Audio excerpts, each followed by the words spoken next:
Chapter 11:15. Frederick is a monster born from the blood of Gaia's mother.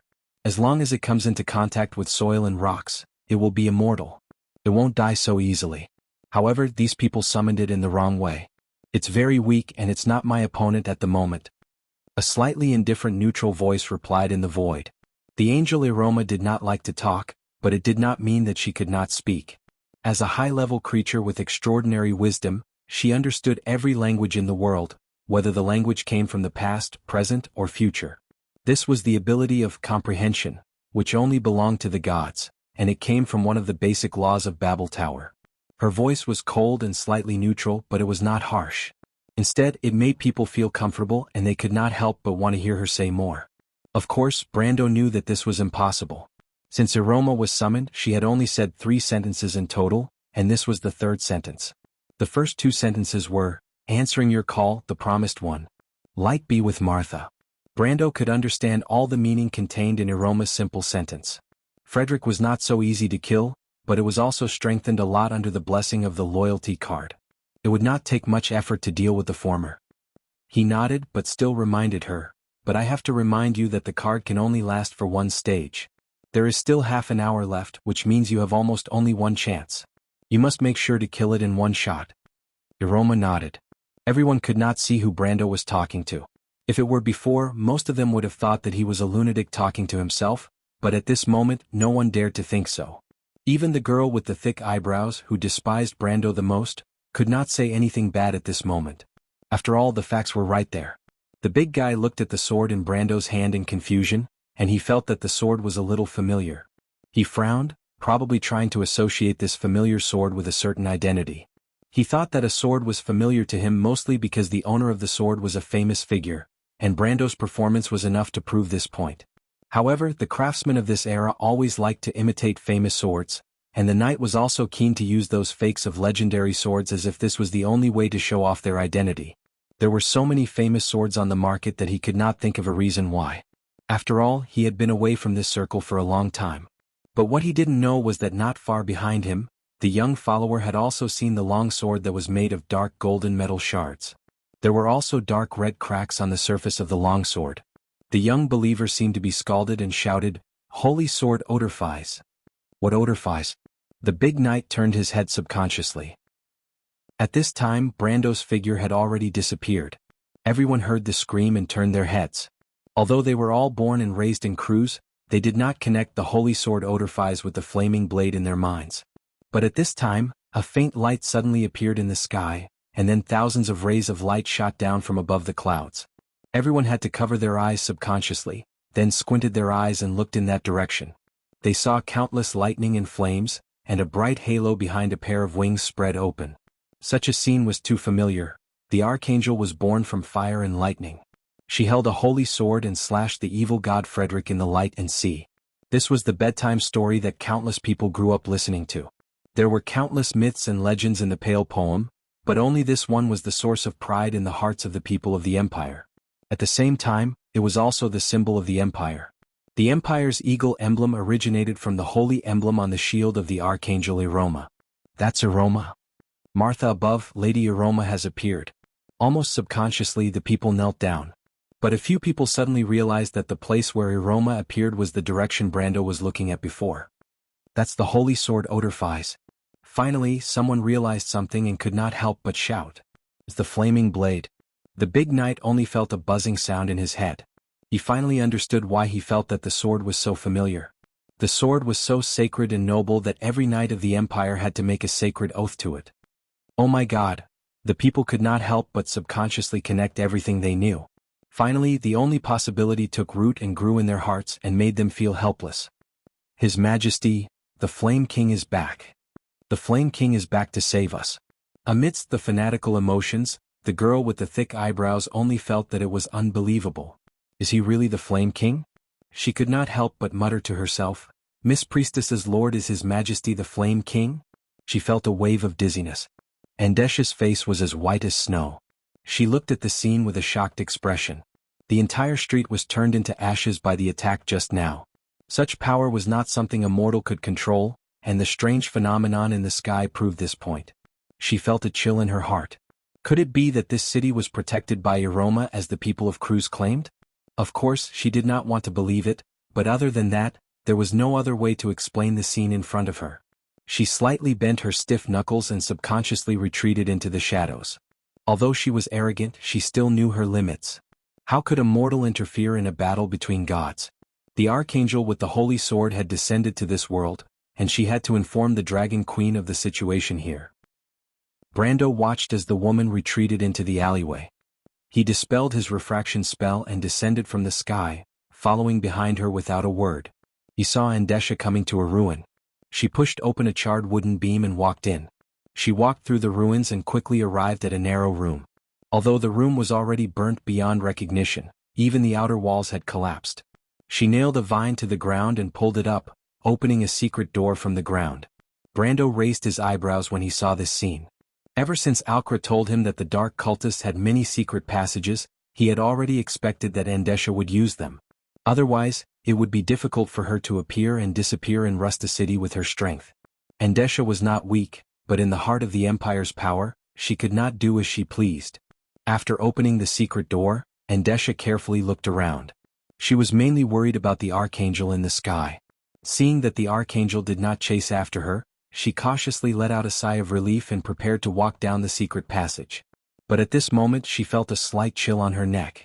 Odorphice's gleaming blade had appeared there. The beautiful woman's expression froze. She realized that she did not know how he got close to her. The answer was very simple for Brando. He had the monster leader template and could assimilate the senses of monsters. In the game, the dark cultists were considered as monsters, so this ability was also effective. "We meet again, Lady Andesha." He opened his mouth and spoke. Andesha rolled her eyes and was about to say something when she saw the young man in front of her smiling and reaching out to grab her wrist. She was startled and subconsciously wanted to retreat, but she felt as if her hand was clamped by a pair of iron pincers and could not move. What made her even more shocked was that after her lines of law flickered, they completely disappeared. This discovery almost scared her out of her wits. She hurriedly sank her mind into the spiritual world, only to find that she could no longer feel any elemental power. "What did you do to me?" Andesha screamed in horror. She could not help but panic. Without the power of her element power, her strength had regressed to the level of a gold ranker or at most a little stronger. Brando smiled. This was the ability of spacetime control. He had only isolated Andesha from the spacetime around her. This isolation would not last more than a second for existences stronger than him, but for Andesha, it should not be a problem for him to maintain it for a few minutes. It was only after Brendel obtained this ability that he realized how terrifying his elemental essences were. These elemental essences were almost overwhelming to those who were on the same level as him. A few seconds of blank time was enough for him to kill any enemy. The only regret was that he needed to come into contact with the enemy before he could use this ability. However, this was not a particularly harsh requirement for a close combat job. Furthermore, element power was constantly strengthened. Who knew if this ability could be used from a distance in the future? Even though your intelligence is only below average among the 12 patriarchs, you often go back on your words. I have to be wary of you lying to me, which is why I used this method, Lady Andesha. Brando replied, I have only sealed your ability. As for whether you can take it back, that will depend on your attitude. How did you seal my ability? Andesha was terrified. She had completely forgotten how arrogant she was in the loop of trade winds. After losing her ability, she only had a few hundred years more experience than an ordinary person. However, such knowledge was obviously useless in the current situation. She had never heard of anything like what was happening to her body.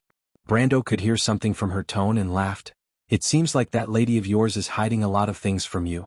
She did not tell you what happened in the White Rose Garden. If I'm not wrong, you should not know about Iroma's descent, nor the reason for the Silver Queen's failure. Iroma's descent has something to do with you? Andesha looked at the young man in front of her with eyes full of fear. Of course I know that the Silver Queen will fail. Her failure is destined. Even the divine people could not do it back then, and she wants to reopen the Truth Symposium to do it? How laughable. But you did not tell her this, didn't you? You even lied to your allies. Brando shook his head. Also, I want to say that you do not know the reason for the Silver Queen's failure. She has already reopened the Truth Symposium. That's impossible, you. Andesha suddenly stopped talking. Brando could even hear her teeth chattering. You really are the Dark Dragon? You think too much, Lady Andesha. Brando did not know whether to laugh or cry. He shook his head and replied, "But my authority is higher than the Silver Queen's." Gwendolyn obviously knew this, but she did not tell you. It seems like your relationship with her is not closer than the Silver Queen's relationship with her. Perhaps the next one to be sold will be you, won't you? She has no obligation to tell us this in the first place. Then there's no need for you to sacrifice your life for her, is there? No. Andesha frowned and shook her head. If you want to kill me, I won't even bat an eyelid. But I can't ruin this plan. Brando was surprised to see a glimmer of idealism in this vicious woman's eyes. Even though he knew that the Tree Herders was an organization that split from the Ring of the World, and its predecessor was the Ring of Ashes, he thought that these people had already forgotten the pursuit of their predecessors. It was a pity that even if these people had other motives, their actions were still despicable. Brendel's expression turned cold, and the sword in his hand moved closer to Andesha's neck. Plan? What plan?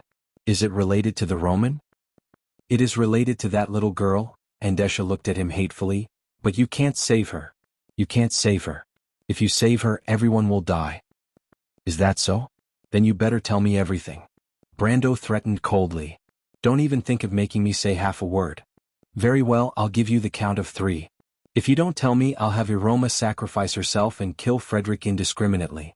I believe that you didn't spend so much effort to summon her to play hide and seek with me. No, you can't do that. Why would Iroma listen to your orders? Of course I can do that. Because I'm a planeswalker. I'm sure you've guessed it. Iroma was summoned by me. Even if she sacrifices herself, I can still revive her. Andesha's eyes were filled with fear and she almost begged, "No, you can't do that. You'll kill everyone, and even if you do that, you won't be able to save your fiancée." You know that she's my fiancée. Brando was unmoved. I'll give you a chance to convince me. Before that, I'll count to 3. 3. 2. Chapter 11:16. I'll speak. Before Brando could finish his countdown, Andesha suddenly gritted her teeth and answered. Brando looked at her quietly as if he wanted to see through the true thoughts of this woman who was famous for her craftiness, and the lies she was about to tell. You know the consequences of lying to me, and I don't want to repeat myself. If I doubt your words, I will immediately give the order to Iroma. Why you can't be so unreasonable? Andesha revealed her sharp white fangs, glaring at Brando angrily. Of course I can be so unreasonable. Brando impatiently interrupted her. The anxiety in his heart was beyond imagination, and he did not want to waste any more words. From now on, everything will be decided by me. Your answer must satisfy me, and I will decide the standard of my satisfaction. I don't care what you think, I'm just telling you the consequences. Andesha cleverly shut her mouth, and used her eyes to stare at Brando's face. If her eyes were 2 sharp swords, Brando's eyes would have been a hole. What is Dragon Queen Gwendolyn's plan? Brando asked. Lure the Twilight Dragon to descend and then kill it? Everything we do is to save this world. It's just that the people of this world don't understand. Any war requires sacrifice. I didn't ask you to finish your sentence. Brando mercilessly interrupted her. You're talking nonsense again. I didn't ask you to explain, and it seems like you don't quite understand. I'm a very impatient person and I have a very bad temper. Brando raised his head and looked at the sky. Iroma's soul was connected to his, and several golden pillars of light immediately descended from the dark sky, causing the streets to explode. The flashes of the explosions were reflected in the depths of Andesha's eyes, and she finally felt a deep sense of fear. Everyone thought that the Tree Herders were lunatics, but in her eyes, Brando was a complete lunatic. Moreover, the latter was completely unreasonable, as if he did not care about the life and death of this world. She stared at Brando's dark brown eyes in fear and saw that there was a demon living in them. Her nose was filled with the thick smell of blood from the other party's body, and her lips had lost some color and were even slightly pale. Why would the Dragon Queen Gwendolyn do that? Are you trying to say that she has a hobby of being a savior? This is not her idea alone. She is the leader of the Tree Herders. This plan is what the Tree Herders have been working for thousands of years. In the end, the high and mighty woman weakly added, I'm telling the truth. Brando didn't appreciate it. I didn't ask you if it's true or not. I have my own judgment. Are you stalling for time? Andesha immediately shut her mouth and closed her eyes, feeling extremely humiliated. What are the details of this plan? What does it have to do with the Roman? After confirming that Andesha had completely submitted, Brando jumped to the question he was most concerned about. The dusk dragon's will is sealed in that little girl's soul. The Dragon Queen hopes to guide the dusk dragon to descend upon her body, and then completely defeat the dusk dragon. Kill the dusk dragon? What does she plan to do? In the past, the dusk dragon had always projected its will into Wond. We believe that once it materializes in this world, we will be able to find a chance to truly kill it, and thus completely end the confrontation between the civilization and the dusk. With just you? The dusk dragon is powerful, but there is a limit to the power that its host in this world can withstand. Even if it doesn't care about the host's life and death, its power will not increase to the limit the moment it descends. Moreover, our thousands of years of preparation is not so simple. The tree herders have always been searching for the power in the blood of the gods, not to recreate the gods, but to use some kind of medium. Some kind of medium? A lost bloodline of the gods. It can be absorbed and purified by the gods, allowing the pure-blooded gods to have the same power and authority as their ancestors. In this way, if the dusk dragon wants to completely devour the little girl, it will have to face the highest authority in this world, which is equivalent to becoming the enemy of the order and the law of Tiamat in Wond. Brando understood the tree herder's plan. The dusk dragon had always been the enemy of the order and the law of Tiamat in Wond, but that was when it was at its peak. But according to Endesha, when it descended into this world, there would be a period of weakness, and during that time, the Dragon Queen would find a way to purify the bloodline of the Roman, forcing the dusk dragon to wage an all-out war against the order and the law of Tiamat in its weakened state. That lost bloodline of the gods is the blood of the dragon of fury, Alphonse? You spent thousands of years planting trees in Wond just to find it? To find Gaia's blood. Gaia's blood? Brando narrowed his eyes and recalled Iroma's words. Frederick is a monster born from the blood of Gaia's mother. As long as it comes into contact with soil and rocks, it will never die. But these people summoned it the wrong way. It's very weak and it's not a match for me right now. But he clearly remembered that Frederick came from the twisted consciousness of the dragon of fury, Alphonse's blood. Besides, wasn't Gaia's blood also the descendants of the demon tree Fenlidos, the evil god that the tree herders had researched the most? Endesha seemed to have seen through Brando's thoughts and replied, "The demon tree Fenlidos has long since perished. We are called tree herders because we want to recreate this bloodline, but unfortunately we have all failed. The bloodline of the golden tree is too thin, and even calling it a divine messenger is too much. One of the reasons I went to the Loop of Trade Winds a year ago was to find the legendary Valhalla. We have always suspected that the demon tree Fenlidos was originally a world tree." Brando finally understood that the tree herders had always known about Valhalla. But it was not strange when he thought about it. Valhalla was originally a stronghold on the same level as Babel. Endesha looked at Brando hatefully. "Unfortunately, you destroyed that opportunity, and we had no choice but to try the backup plan. Although Frederick was created from the blood of Alphonse, it also has a part of Gaia's blood in it. It was born from two types of divine blood." "That means you have known about Frederick's existence for a long time, but why did you not act until now?" "We have always been looking for the legendary baby girl, the pure-blooded one created by the divine folk, the one with the will of the twilight dragon sleeping in her body. She is also your fiancée." "You're lying, you found that baby girl 60 years ago." "I'm not lying, don't turn around." Endesha hurriedly shouted, her voice full of grievance. The tree herders actually knew about the baby girl's final destination 130 years ago, but it was only 60 years ago that they had the chance to enter the final holy temple. But it was true that the Dragon Queen entered the final holy temple 60 years ago and saw the baby girl, but that was not the best time to bring her out. We had to avoid the attention of the Bugas and the dragons, and those mediocre people would not allow us to carry out such a crazy plan. You also know that this is a crazy plan. But it is effective. Whether it is effective or not is another matter. Let's continue with the previous question. You, Her Majesty, and my grandfather put on a show together and deceived everyone.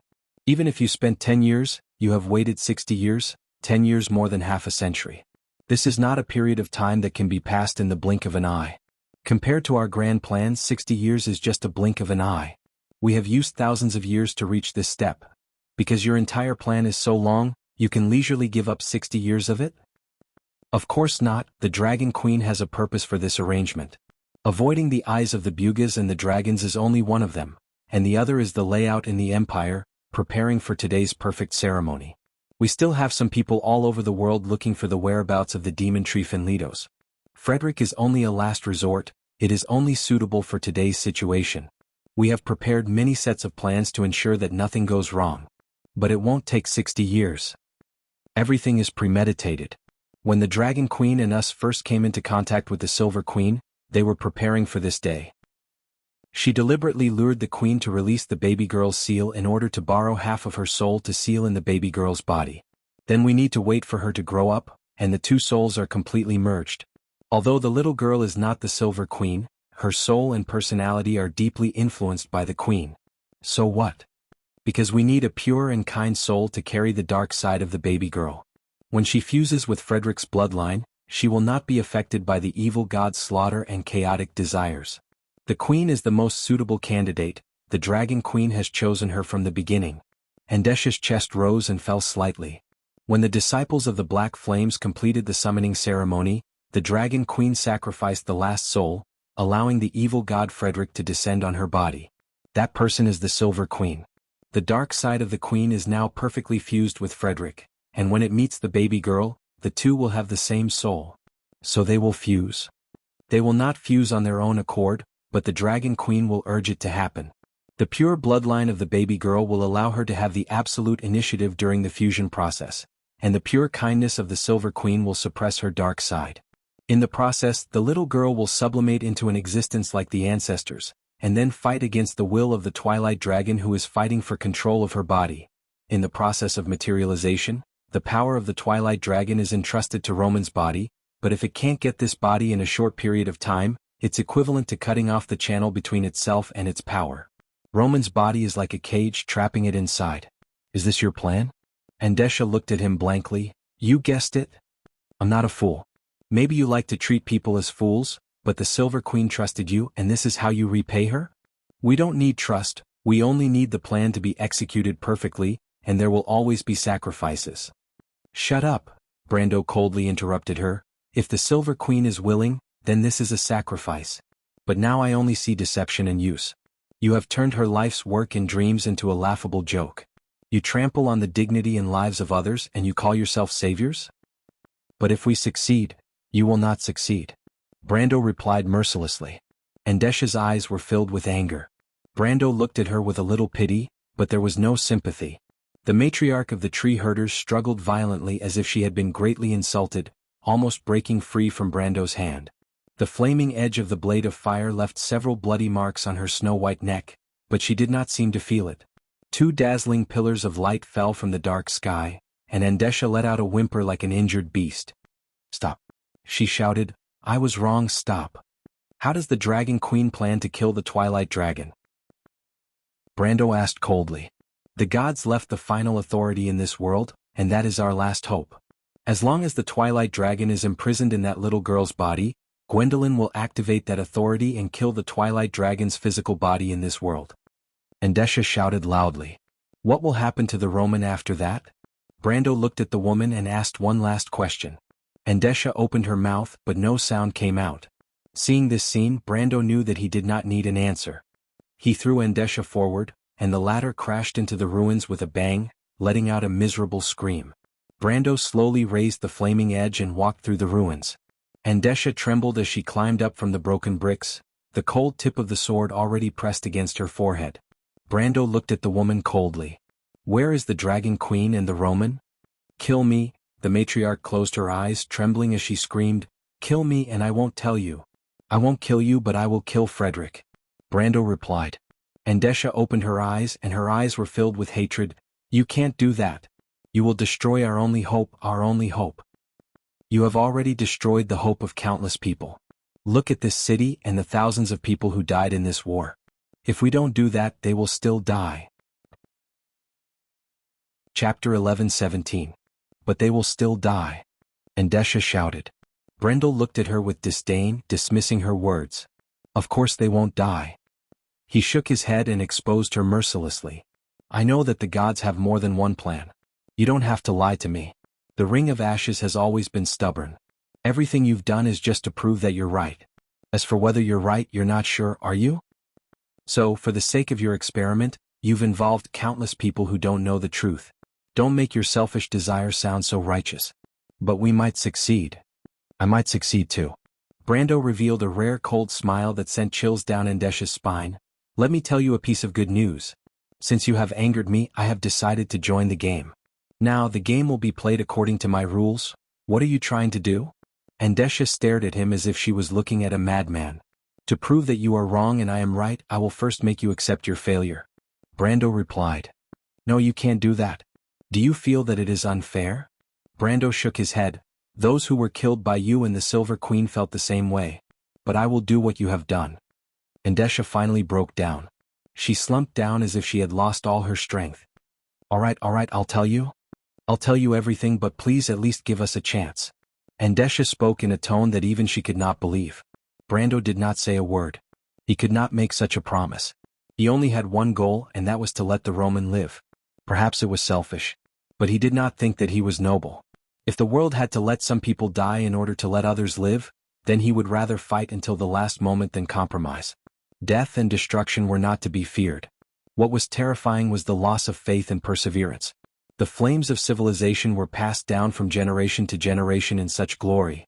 Perhaps one day, people would be proud of such a history instead of living in pain and regret. Brando remained silent for a long time, waiting for Andesha's reply. A bolt of lightning flashed across the sky, but it felt like a century had passed before Andesha spoke with a dry voice. Actually, it's useless even if I tell you because you won't be able to find them. The Dragon Empress will lead the little girl to the Earth Elemental Plane, where the elemental barrier is the weakest. She's a gold person and a dragon whose blood has been purified. That's why she can elementalize and enter the elemental barrier. It's impossible for ordinary people to reach there. Andesha suddenly stopped talking. She saw Brando opening a dimensional hole and pulling out a sword. The sword was as gray as a stone. The blade was as wide as a palm and 2 inches thick. There was a saying inscribed on the blade. The one who wields this sword is the innate master of the earth. The ancient English grammar was concise and powerful.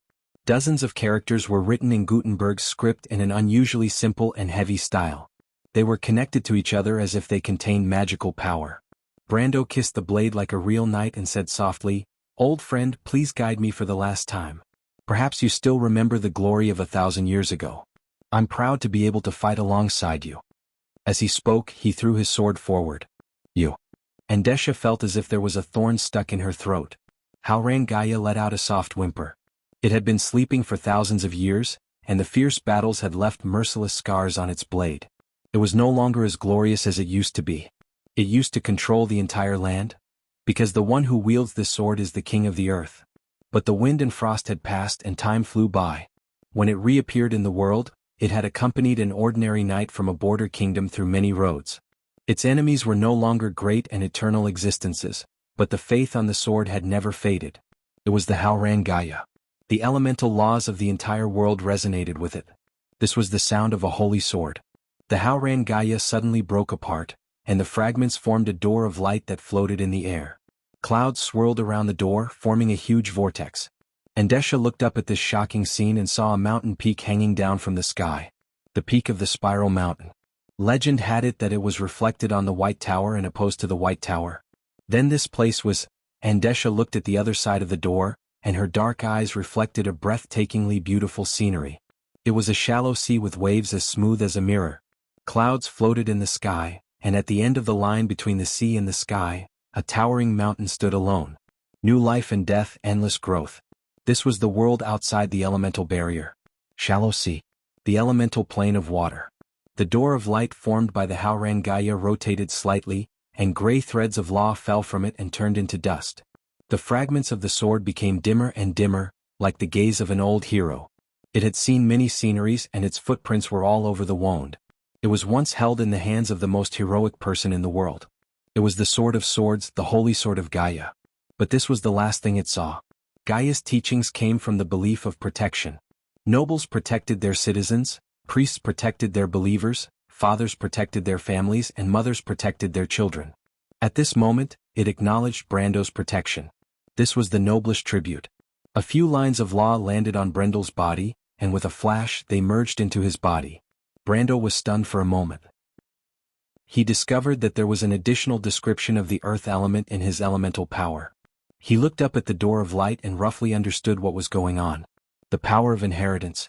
The Halran Gaia has acknowledged you. A white fox landed beside Brando's feet. She was a little dirty and had a few wounds on her body, but her black eyes were bright. Feel its law well. Perhaps one day you will really become the king of the world. I will. Brando replied. White Mist, what happened to the Roman? It is similar to what you understand. Because of Gaia's aura, the soul of the Twilight Dragon in the Roman's body went berserk. It has not fully descended yet, but the Dragon Empress will definitely guide it to happen. White Mist stared at the other side of the door of light. My power is not enough to stop her, and neither are you. But perhaps we can work together. The shallow sea is the entrance to the elemental barrier. I have been to this world a few times and I can guide you. If I kill Frederick, what will happen? You can't kill it. Andesha grabbed the blade of his sword in agitation. Blood flowed from her white fingers, but she did not seem to notice it as she shouted, You promised me. Brendel ignored her and continued to look at the white fog.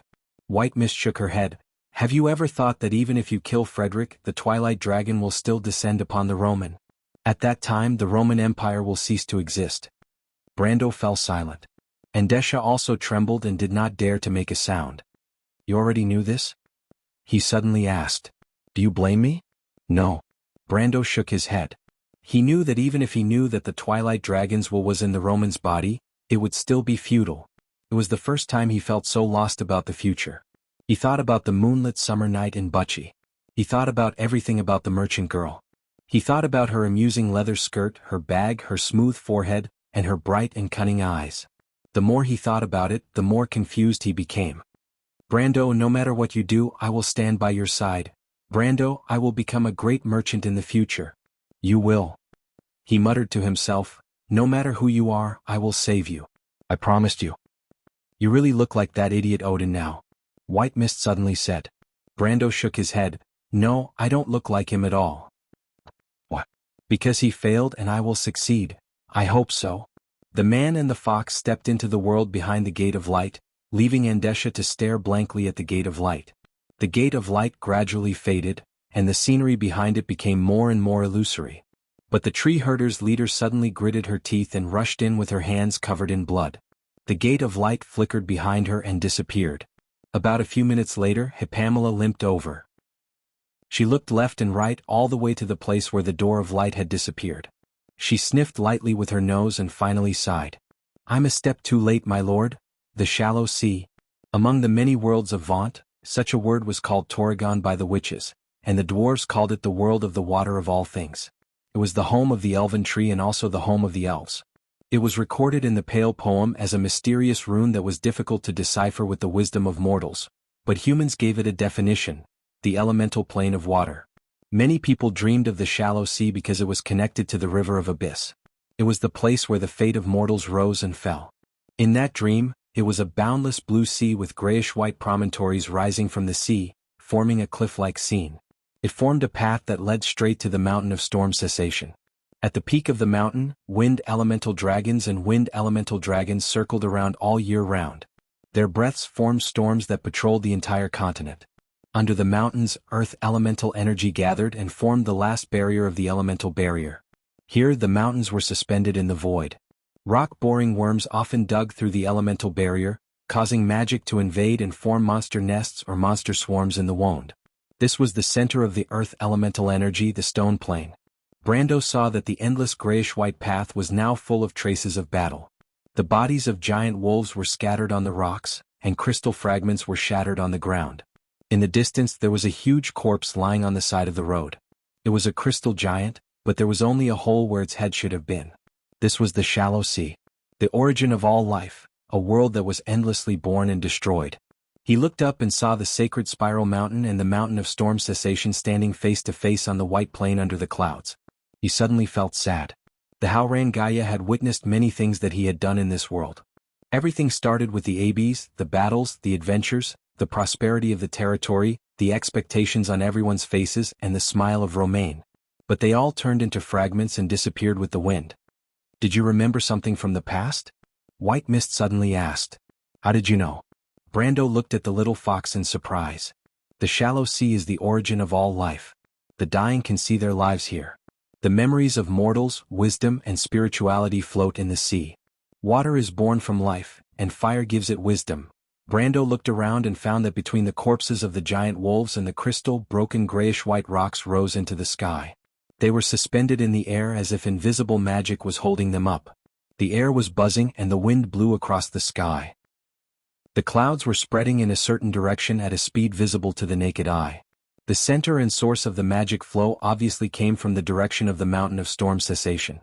He looked up and squinted his eyes. What's going on? My lord's ritual has begun. The twilight dragon is descending, and the power of chaos will break through the elemental barrier in a short period of time. That's why the shallow sea has such violent magic fluctuations. A voice came from behind them. It was Andesha. The matriarch of the tree herders clenched her fist and answered with gritted teeth. This change is not too far in the shallow sea, but in the Wonde, the largest magic tide in 1,000 years has already arrived. It can be seen first in the Great Glacier and White Mountain, but it will soon sweep across the entire continent. Brando looked at the woman, and a voice echoed in his heart. The era of war and chaos has begun. P.S. Blackie came to play here yesterday and went out to receive this newbie, so I didn't update. I came back today to make up for it. Speaking of which, I saw the battle between the Warship Maiden in the afternoon finally come to an end. It's really gratifying. It's really a battle between gods, and the players are the ones who suffer. That's why I said we'll see each other in the game. Chapter 11:18. The shallow sea is the first barrier between the elemental barrier and the real world. This is the world of the water elemental. The nature of the water elemental is both stable and lively. It is not as active as the fire elemental, nor as stable as the earth elemental, nor as changeable as the wind elemental. It nurtures changes in tranquility, and is neither static nor unstable. That is why it can sustain life. White Fog's eyes reflected the scenery of the sea and the sky. Clouds floated above her eyelids like mist. She stretched out her claws and pointed forward with her long nails. The grayish-white path extended from her fingertips until it disappeared below the sea's surface. The grayish-white promontory is one of the most magnificent sights in the shallow sea. It is endless, and the end is connected to the wind elemental plane. But if we want to reach the mountain of ceasing storms, we can't just walk down this path. This path leads to an endless world, and its length is also endless. Then what should we do? Brando tapped the ground with the flaming edge. The grayish-white promontory responded with a rock-like sensation, but the flaming edge still could not leave a mark on it. Andesha followed behind him in silence, occasionally looking at him with pity. Sometimes she would show disdain or even hatred, but most of the time she was expressionless and silent. White Fog tapped the ground with her claws and said, "In the shallow sea, there is no substance other than the water elemental. The clouds and sky we see, including this grayish-white promontory, are all made of the water elemental." The water elemental? He bent down and touched the surface of the ground. The rocky surface was rough and cold, and there was even a fine layer of sand. It was just like the headlands he saw in Trondheim in the Sublime Sea. Other than the lack of bird nests and gastropod shellfish between the cracks, there was nothing different about it. You can't feel the difference? White Fog saw his action and replied, "This is normal. Our world is made of the elements, and the elemental world is based on the spirit. The grayish-white promontory is just something we imagined, but it was recorded in legends and myths for thousands of years, and naturally projected into this world. On the other hand, the mountain of ceasing storms and the river of scorching heat do not exist because we believe that the wind elemental plane and the fire elemental plane should be like this. It has accumulated over time in the secular world to form the scene we see today." It wagged its long tail, and its voice was unusually ethereal. "To cross White Cape, it's best to have the natives lead the way. Another way is to get the sea fog lamp. The light will pierce through all the fog and guide us to the other side." "Sea mist lamp? How do I get that?" Brando asked casually. "When we get close to the Mirror Coast, I will find a way to attract the lighthouse fish. The sea fog lamp grows on these fish. When the time comes, you can defeat one of them and get the sea fog lamp. Then you can summon the extraditer. It will take us through the shallow sea and reach the storm-stop mountain." Mirror Coast. It was Brando's first time outside the elemental barrier. Everything in this strange world was unfamiliar to him. The shallow sea is not static. Some places are calm, and the bottom of the sea is so clear that you can even see the bedrock made up of the foundation of the world.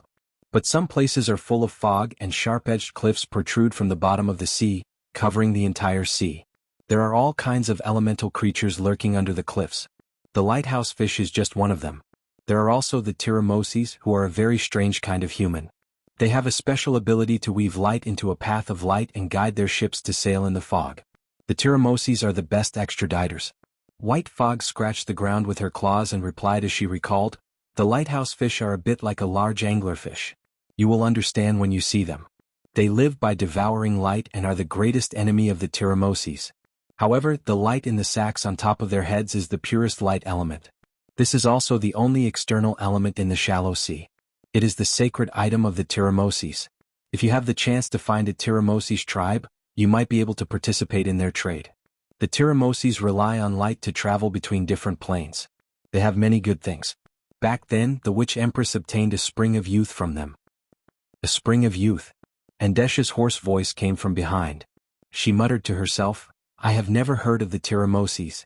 They actually have a treasure like the spring of youth and are willing to exchange it. Doesn't that mean they are richer than giant dragons?" "What are giant dragons?" White Fog replied bluntly, "The Tiramoses are nobler elemental creatures. However, they are not the noblest among the elemental creatures. The noblest are the light people of Ruka. The light fairies are their kin in ancient times. The light people are the builders of Babel Tower. Very few people know this." "Aren't they the divine people?" "Even in the most glorious era, there were no more than 1,000 divine people. How could they do everything personally? The golden people are the warriors of the gods, and the elemental creatures are the craftsmen and artists. How can the enemies of the former be compared to the enemies of the latter?" Andesha looked at White Fog with a doubtful gaze. "How do you know so much? Who are you, Your Excellency?" White Fog turned around and glanced at her. "The decay of the previous generation was not as stupid as you. Decay refers to the degradation of all things. It is a part of the cycle of the world. It does not mean that all things will eventually die. As long as there is light and water, there will be new sprouts in the rotten soil. If you can't even understand such a simple principle, your achievements will stop here." Andesha stared at White Fog as if she was possessed. She was cunning by nature but not smart. Or rather, going back on her words was a way for her to protect herself. She was also very clear about her disadvantage among the 12 patriarchs. That was why she valued her unfathomable thoughts. But White Fog's words were like a sharp sword that pierced into her heart. Although it hurt her self-esteem, it seemed to have opened a path for her in the darkness. She stood there in a daze recalling those words. Brando and White Fog were not in the mood to wait for her. The two of them walked away for a while. Brando looked at the world of water elemental creatures. It was a vast sea with no end in sight. White Cape's jagged cliffs intersected with the waves crashing against the reefs. Lonely clouds and faint shadows hung under the blue sky. This was a unique and beautiful world. He seemed to hear that voice again. It was a somewhat low sigh. "Human, you have never seen the shallow seas. You will not understand how great nature is." And now he finally saw the ebb and flow of this world. The ebb and flow of the tides was magnificent, just like a painting. "How long will it take us to find the Termosian, White Fog?" Brando asked. "Are you afraid that we won't make it in time?" White Fog asked. "I don't know how the Dragon Queen reached the center, but it will take us a long time to get there. According to Andesha, her ritual has already begun." Brando said worriedly. "But when we arrive, her ritual will have just begun." White Fog replied confidently. "What do you mean?" White Fog raised her head and sniffed. "What we call time is the law set down by Lady Martha. But here, outside the elemental boundary, there is no law of time. There are only remnants of the law of time from the prime material plane, but it does not play a major role. It is meaningless to the natives. Only creatures of order like us can use it." Brendel was stunned when he heard that. "I don't quite understand." "It's normal that you don't understand. Because you still have the logic of time in your mind, the law of time is useful to us. For beings without this logic, it is ineffective here. You can understand it this way. In the eyes of the Termosians, time is eternally still. When we come into contact with them, time will also become relatively slow, or even infinitely close to being still. So you don't have to worry about time." "Doesn't that mean that as long as I stay with the Termosians forever, the Dragon Queen's ritual will never be completed?" "That's just your imagination. Suppose the world is about to be destroyed, but if you stop time from flowing 1 second before the destruction, does that mean the world will never be destroyed?" Brando finally understood and nodded thoughtfully. "Then maybe we can find a Termosian guide?" "The Termosians rarely enter the wind elemental plane. The elemental changes there are too active, and it's too dangerous for pure elemental creatures who don't live in that world. Besides, what's the use of bringing them along? It's nothing more than saving a little time on the road. When you meet the Dragon Queen, as long as she gets close to the Termosians, won't the state of time return to the same state? White Mist shook her head. So if you want to use the Termosians to deal with the Dragon Queen and the Twilight Dragon, you'd better not think about it. Andesha caught up with them at this time, but this time she did not speak. She just listened to the conversation silently. Brando finally had the idea of looking for the Termosians in his mind. Putting aside the question of whether or not he could participate in the trade fair with the Termosians, even if he got the sea mist lamp, he would still need to find an extraditer. Although the sea mist lamp itself could guide them out of the shallow sea, the extraditer would always save them some time. How can we reach the Mirror Coast and find the Termosians? He asked. Just walk, White Mist replied. But if there are natives leading the way, it'll be even faster. Brando thought for a moment and his mind sank into the world of thoughts. A card loomed in the darkness. He reached out to grab the card and heard Medicia's puzzled voice. My lord. But he steeled his heart and did not answer. He held the card in his hand. The card was painted with a white deer, and on its back sat a fairy playing a flute. Song of Samsara Eternal Song Vi Light 4 Dark 4. Spell, pay 40 mana, night, summon Malurcha the white deer, level, Fahrenheit level -10, into the field. When the white deer leaves the field, choose 2 cards from the graveyard and shuffle them into the holder's deck. Maintain, Malurcha the white deer will be maintained until the reset time of the next day. Birth and death, endlessly growing and multiplying. Brando displayed the card and a glittering crystal stag stepped out of the door of light. It was tall and majestic and its eyes were clear and bright. From its neck to its chest, every muscle seemed to contain endless power. This was a male stag in the prime of his life. It was experiencing the most glorious period of its life. Malurcha's 4 slender hooves clattered on the gray headland. It raised its head and looked around. There was a very human light in its eyes and 2 drops of tears fell. I never thought I would be able to return to my homeland in my lifetime. It let out a long sigh, and its voice sounded directly in the hearts of everyone present. Is this the shallow sea? The little fairy pinned the flute to its waist and climbed up Malurcha's mane to the top of its head. It grabbed the antlers of the latter with one hand and put the other hand on its eyebrows. It looked as if it was looking into the distance at the horizon. It's so beautiful. It's much bigger than our lake. This little fairy wasn't any different from when Brando first saw it. Instead, its face was much fatter. God knew how much it had eaten in his world. This is your homeland, Malurcha? Brando asked. This is my homeland, Sir Lord, Malurcha answered, its tone full of humility and respect. It's exactly the same as when I left. I've often seen it in my dreams for thousands of years. Unfortunately, I can't keep you here, Malurcha. Travelers can't stop either, Sir Lord. This isn't something to be sad about. To be able to return to my homeland one day is already the greatest fortune for me. It shook its fur and answered, Sir, what orders do you have for summoning me? But right now I'm just a mount in this card. The main body of this card is actually Lady Mayasai. Lady Mayasai? That's me. The little fairy pointed at herself proudly and answered, Lady Mayasai is amazing. I can play the flute. When bad people hear my flute they'll lose their minds. If Sir Lord hears my flute, he'll become even more powerful. Brando thought to himself, so you're a bard. The little fairy shook its head from side to side again and looked around. Where's that fierce woman? She's not here, Brando answered. Oh, the little fairy was both relieved and regretful. No one knew what she was thinking. Then her eyes turned. She had obviously thought of another interesting idea. In fact, if each star in the sky was used to represent an interesting idea in a fairy's mind, then the stars in the entire summer night would probably only be a third of the number. Chapter 11:19. Brando knew that the fairies' interests could be broader than the stars in the sky. Their topics could be longer than the holy river of the elves that flowed within St. Tassel, and they were just as talkative. If their curiosity was piqued, they could talk for 3 days and 3 nights. This was a big problem that was no less troublesome than nightfall. Brando saw that the little fairy was about to speak again, so he quickly took out a honey ball from his pouch and stuffed it into her mouth with 3 fingers. The little fairy instantly widened her eyes and whimpered in protest, but the honey melted as soon as it entered her mouth. She quickly closed her eyes in comfort, like a cat that had its head stroked. Is there more? She asked in a muffled voice. Enough for you to eat from morning to night, but if you don't eat quickly they'll all melt, Brando answered. These sweets were originally Roman snacks, and most of them had been stolen from the little fat dragon Sheeta. In order to satisfy the little fat dragon's request, Brando had opened a sugar factory in Tanajul, and the merchant girl had unceremoniously given him half of the shares. These shares weren't gold coins but half of the production. He still remembered the scene of the little fat dragon crying and coming to him for justice, only to be chased out by Hippamera. From this, it could be seen that the evils brought upon themselves were the hardest to bear.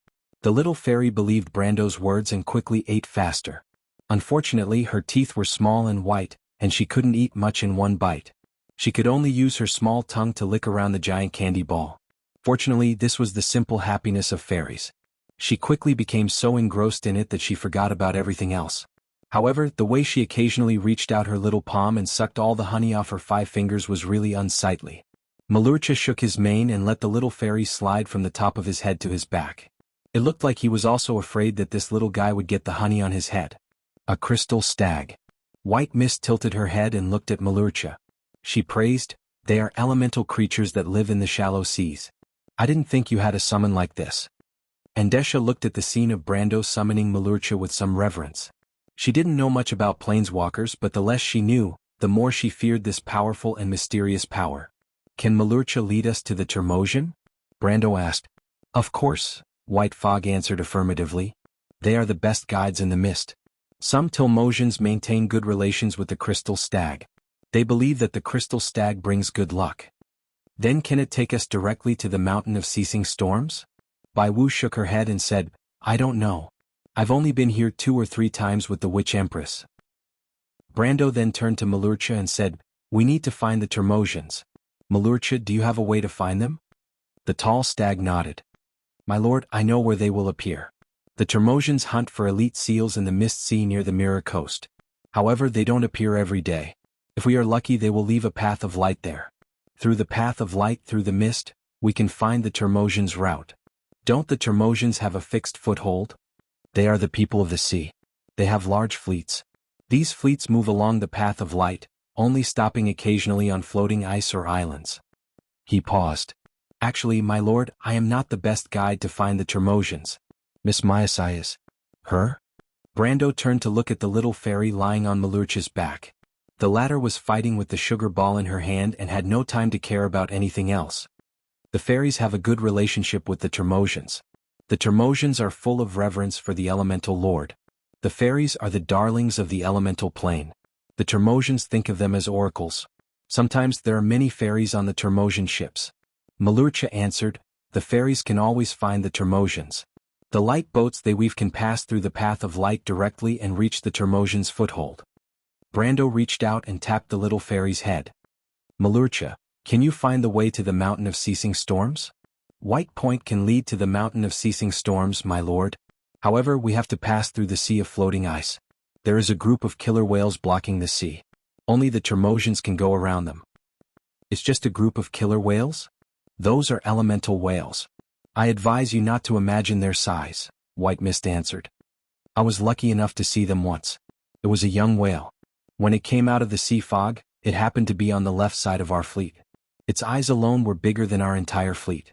Fortunately, this little guy was not interested in us and quickly left with its mother." "This lady is right," Malurcha answered. Brando was a little lost in thought. Could such a big whale still be called a killer whale?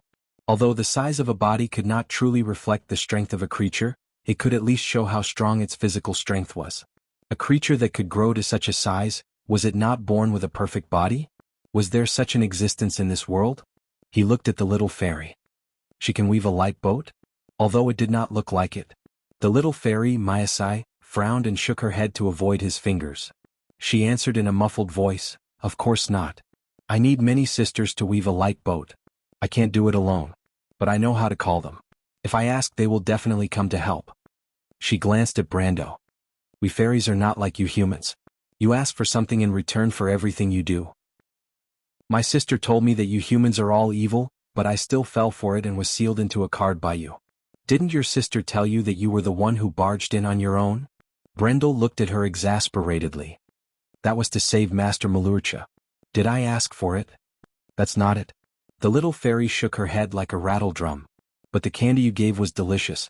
Much better than honey." "My candy is not delicious at all. It's a candy for evil people."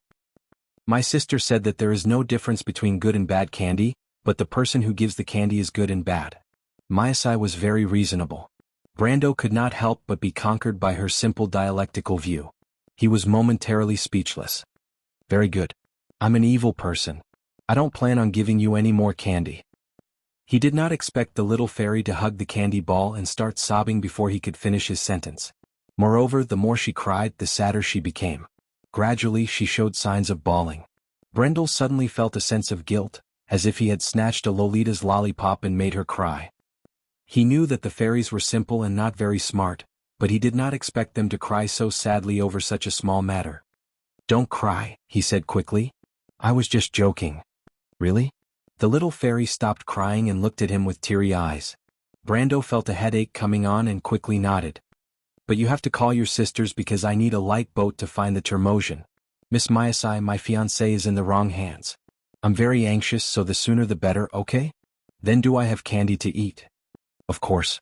Not only you, but I'll also give your sisters a reward. Brando was not stingy with this kind of no-cost deal. Moreover, these candies belonged to Sheeta and the Roman. The little fairy rolled her eyes. That's not necessary. Actually, they don't like candy.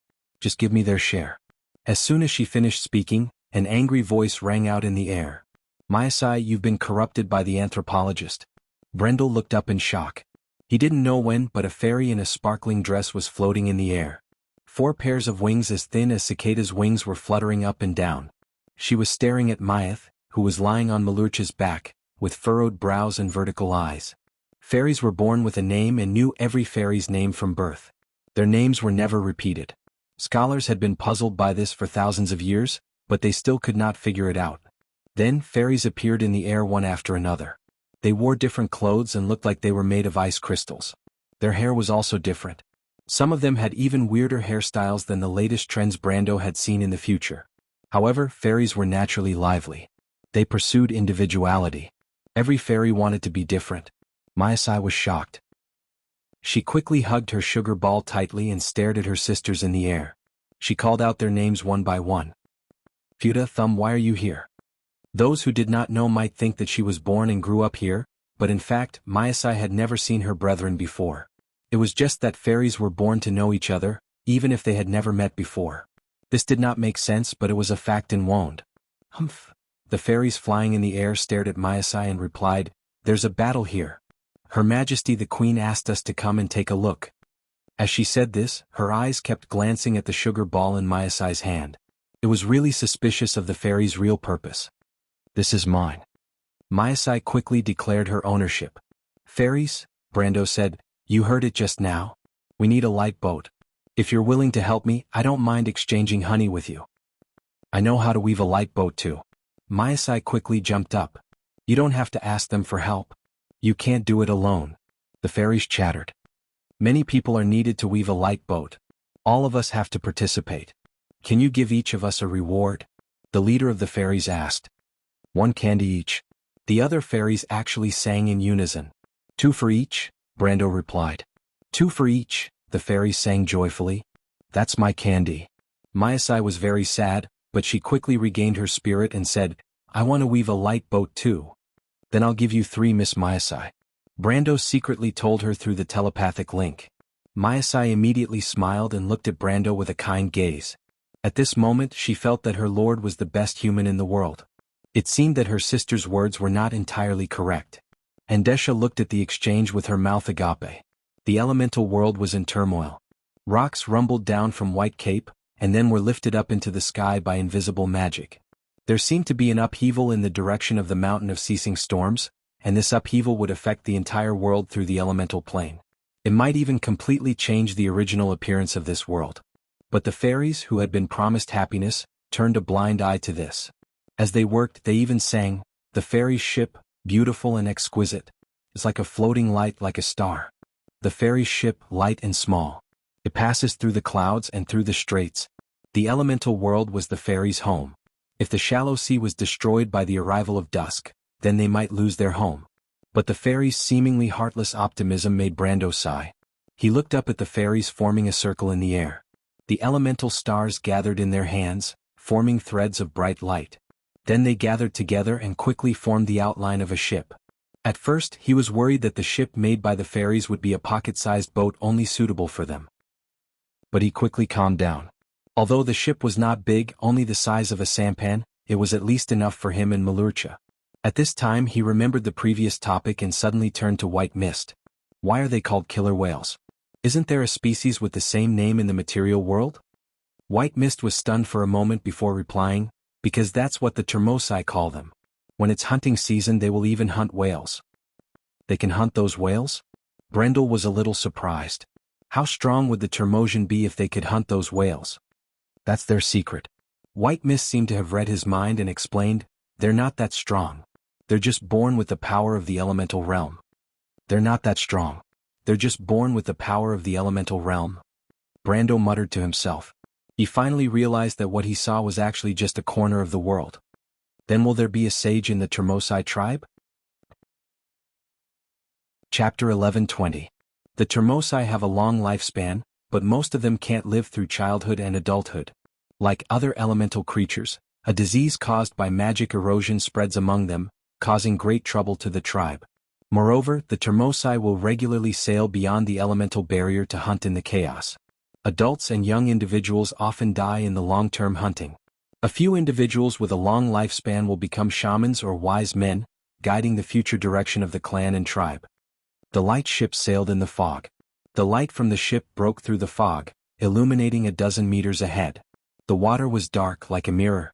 The mirror reflected a steel cable that seemed to have turned white under the high temperature, but it was actually a fluorescent beam of light. It passed through the fog from the left side of the ship, shot out from an unknown place behind the fog, and disappeared into the churning fog in front of it. That was the light path of the Termosai. To ordinary people it was just a beacon made purely of the elemental law of light, but the fairies and Termosai could use it to teleport to many different worlds. White Mist stood at the bow of the ship, her dark eyes reflecting the fog and light, looking both dense and sparkling. The light ship of the fairies was a little like the boat of the elves. It was flat and long like a leaf with a long leaf stalk extending from the stem. A lantern hung on it, but there was no fire in the crystal lamp, only floating light as if a group of fireflies were trapped in it. She stood above the lantern, her claws tightly grasping the leaf stalk, standing steadily and said, "Most of these elders have the power of the sage realm, but for the Termosai, such wise men are very rare. Usually there are only one or two in most clans." Only one or two elders in each clan? Brando asked, puzzled. This was a race that was born with elemental grade. Even the dragons would have more than one or two sages, right? He couldn't help but feel a little disappointed. He asked this question because of the sage realm and the perfect body, especially the latter was also an unsolved mystery in the game. The players relied on the war slate to achieve the silver body, but it was a trick after all. However, although many people wanted to find a more perfect way, there were too few records of the perfect body in the game. According to the official statement, it was the path to becoming a god, and it was not so easy to achieve. The players once hoped to find hope outside the wound. After all, everyone knew that there were many powerful and strange races outside the elemental barrier. Many of them had the power of gods, but how many could really reach the elemental barrier? The players went to the fire elemental plane, but that was only a dungeon quest. Now that he finally had the chance to touch this world, he naturally did not want to waste this opportunity. However, he did not expect the White Mist's answer to disappoint him. How can the path of the sage be so easy to walk? It is even more so for elemental creatures. Most elemental creatures can never set foot in the realm of gods because they lack the power of blood. This is the case for the Termosai. But the real meaning of the existence of the elders of the Termosai is not their strength, but their wisdom. The elders are the lights of every clan and tribe. For the Termosai, the sage is like a big book full of wisdom. The Termosai themselves do not have a written language. They pass on knowledge through knots and oral communication. Sometimes, the accidental death of an elder means the loss of inheritance, or even the survival of a tribe. So you must maintain the necessary respect when facing them. They don't have a written language? Brando thought that such a powerful race should be highly civilized and developed, but he did not expect them to be so ancient that they seemed to be a marginal race forgotten by the world. The Termosai are very reclusive. You will understand when you see them. Other than necessary transactions, they rarely come into contact with the civilized world. And there are very few things that are useful to them. They themselves have great power. The Termosai attribute this power to the gift of the Holy Spirit. They do not need magic items or machinery. Usually, the only things we can trade with them are pure elements, ancient runes, and everything related to the rules. Then what do we use to trade with them? Brando asked. White Mist turned around and glanced at him. I am talking about the situation of ordinary people. As for you, you are a little different. As for how different you are, you will know later. Brando said no more. The fairies sat around Malurcha's back, chattering and greeting him. Because they were the protectors of the sacred forest, the crystal stag was also a sacred and noble creature in the shallow seas. They were rare and friendly, and were the fairies' natural allies. A group of fairies and a stag took up most of the weight of the small boat. For the sake of balance, Brando had no choice but to not sit next to Andesha. He held the flaming blade, the tip of the sword pressed against her chin, in case this cunning lady had any other ideas. But Andesha's attire was a little too advanced.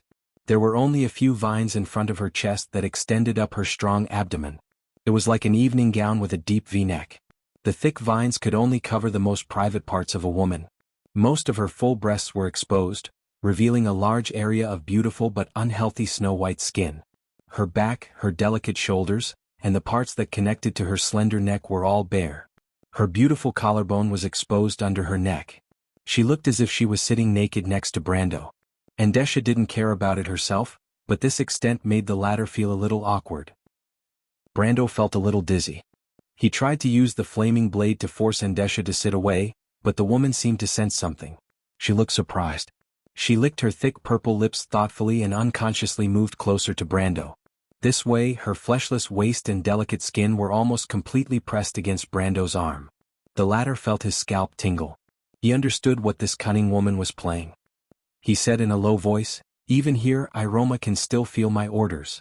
Andesha seemed to have been pricked by a needle and bounced back. She turned her head to stare at Brando, her dark eyes almost spitting fire.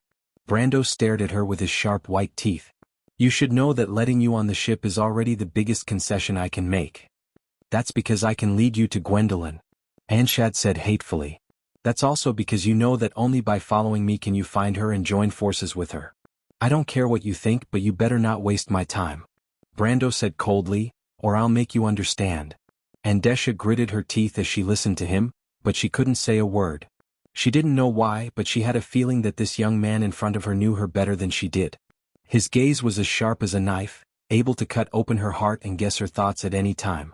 This feeling made her feel a chill in her heart. She recalled the time when she was plotted against by this young man in the loop of trade winds. That time was similar to now, but the difference in strength between the host and the guest was more disadvantageous to her. She silently closed her mouth. She had made up her mind to follow him for another reason. She wanted to ask about the loop of ashes, but the white mist might not answer. The ship of light cut through the mist, sailing on the sea at a moderate speed, but Brando knew that speed was meaningless here, because the distance on the path of light could be very far or very close. Sure enough, not long after, the fairies flew off Malurcha's back, cheering. He turned back to look and saw a faint outline appear behind the mist. When the outline became clear, he saw that it was an iceberg floating on the sea. They'd arrived. The fairies flew off Malurcha's back one by one, flying into the mist ahead and quickly disappearing. But the ship of light was still moving forward slowly, and a bridge gradually appeared in the mist. Two huge teeth of some unknown monster were inserted into the water, forming the bridge pilings. There were planks covered with ice on top, and two chandeliers hung down from the huge teeth, glowing behind the mist. Brando saw a strange humanoid creature standing on the bridge.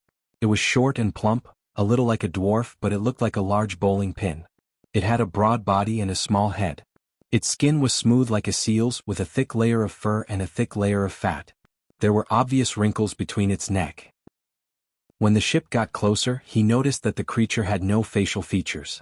Its skin was brownish blue, and its face was painted with some strange white patterns using a special powder. It looked a little like a concentric circle. At first, Brando thought that it was its eyes, a one-eyed man. The moment he saw the creature, Brando knew that it was a Termosian. He'd seen many strange creatures in the game, but none of them were more diverse than elemental creatures. The Termosian wore a long robe. This robe was not much different from the ones Brando was familiar with, but the patterns on it were simpler, with some red wavy lines. The creature also wore a hood to cover its bald head. Although it had no eyes, Brando could feel that it was sizing him up. A few fairies landed on its shoulders. They were the fairies that had left the ship earlier, but Brando noticed that a few of them were missing. He didn't know where they had gone. The ship of light slowly approached the bridge. The Termosian standing on the bridge raised its hand, and the ship of light rose from the water. Water flowed down from the bottom of the ship like a waterfall. The ship of light rose until it was level with the bridge. The Termosian looked at him and Andesha and opened its mouth to say something. Although it said it opened its mouth, the Termosian didn't actually have a mouth. It just made some sounds. Brando didn't know where the sound came from. He suspected that it was some kind of psychic ability, because the creature's voice seemed to be transmitted directly into his mind. But he did not understand the meaning of the words at all. He only heard a gurgling sound, like a series of bubbles rising from the bottom of the water. The white mist turned its head and translated for him. It says it welcomes you. It says that you are an important guest from afar. Brando hurriedly returned the greeting, and the white mist conveyed his message. The Termosian seemed to be very happy. It hurriedly turned its body, indicating that they should disembark first. Brando jumped off the ship, followed by Andesha. Then Brando saw the Termosian bow to Wuxia. The natives living in the shallow seas were all full of respect for the crystal stag, a sacred creature. Are the Termosians all so hospitable? Brando couldn't help but ask the white mist, a little surprised. No, as I said, they are very reclusive. The white mist shook its body, shaking off the water on its body. But didn't I tell you that you are their important guest? But I've never seen these Termosians. They've never seen you either. But you're a planeswalker. That's enough, the white mist answered. After Wuxia also disembarked from the ship, the short and fat Termosian waved its fat hand.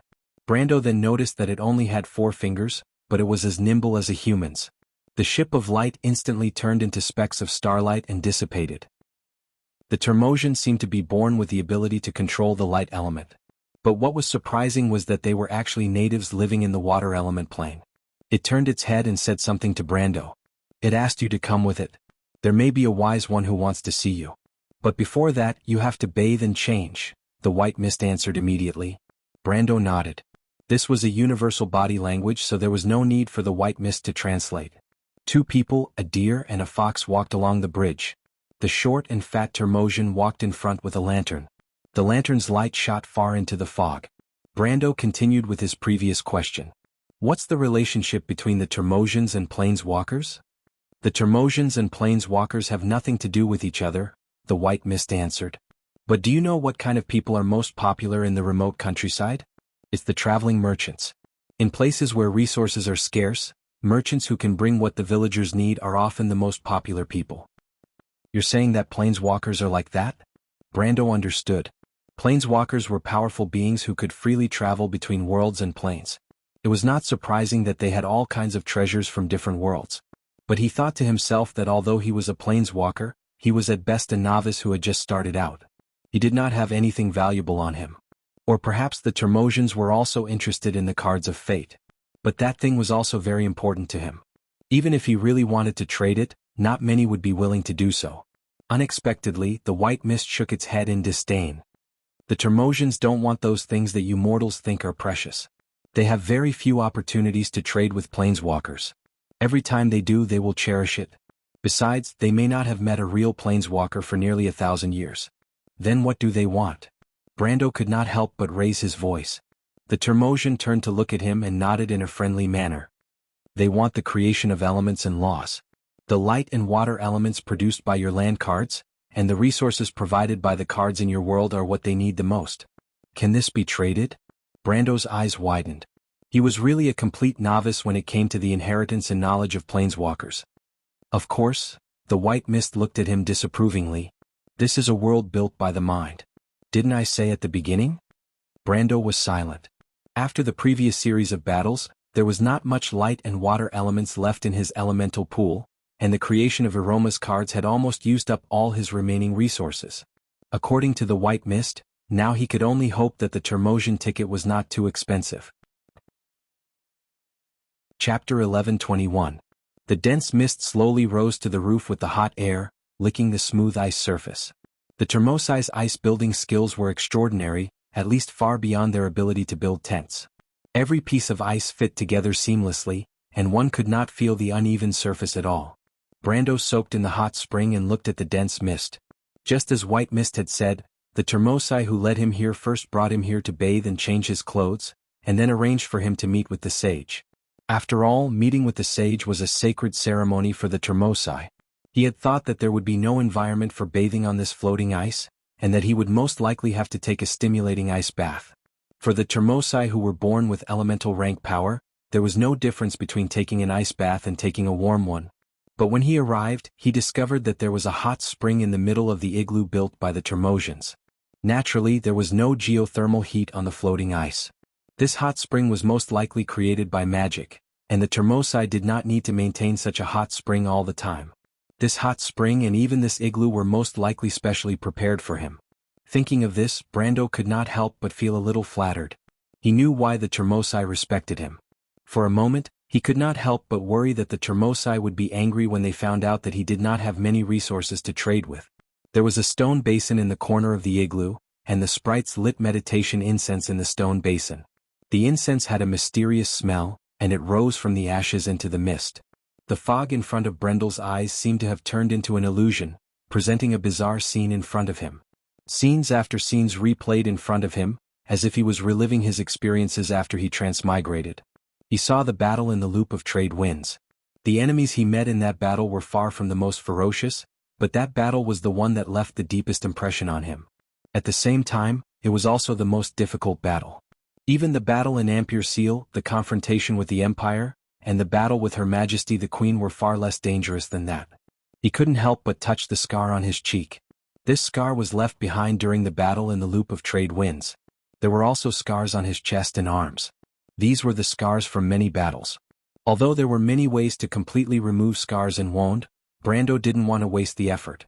He wasn't like some perverted nobles who saw scars as medals, but he simply didn't think it was necessary. With a splash, he stood up from the water. The water droplets on his body naturally rolled down his well-proportioned muscles and instantly evaporated. He spread out his arms and draped a gray robe over his shoulders. The style of the robe was no different from the robes worn by the Termosians. The fairies outside the igloo seemed to have noticed the changes in the igloo. They flew into the igloo and looked at Brando curiously. They flew around him 2 or 3 times before landing on his shoulder while chattering. They held spices in their hands and carefully sprinkled them on Brando's body. Brando's nose immediately smelled a strange fragrance. He was slightly shocked, and a system prompt immediately popped up in front of his eyes. Experience gained, 17334. This was exactly 1% of his total experience. Brando immediately understood what the spices were. Thoughts of meditation. This type of spice was said to come from a certain elemental whale in the shallow seas. Its effect was to clear one's mind and allow one to examine oneself. According to the players, it directly increased experience. However, Brando had only seen thoughts of meditation that was made into incense. 1 stick could be effective for 1 minute, and every second gave 1% of the experience of the level. It was the first time he had seen something as extravagant as these fairies.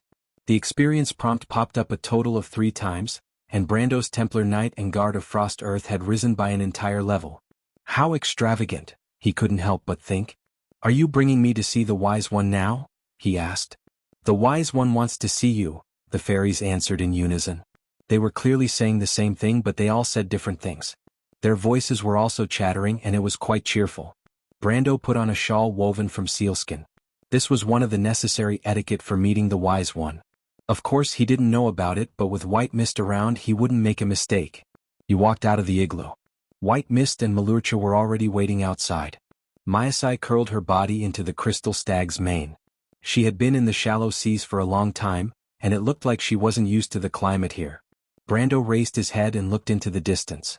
This Termosian port was called the Port of Everwinter. Although it was built on a piece of floating ice, it wasn't small. It didn't look like a temporary foothold like White Mist had said, but more like a permanent city.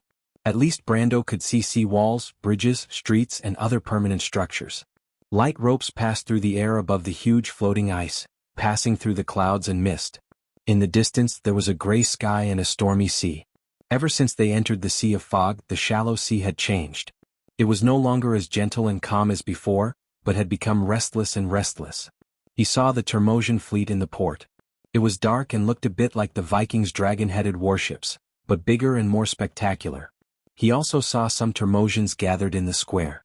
There weren't many of them, but there were at least 20 or 30 of them. These elemental creatures were rather indifferent, as if they didn't care about the visitors at all. Other than the occasional gaze he could feel most of the time, he didn't feel anyone checking him out.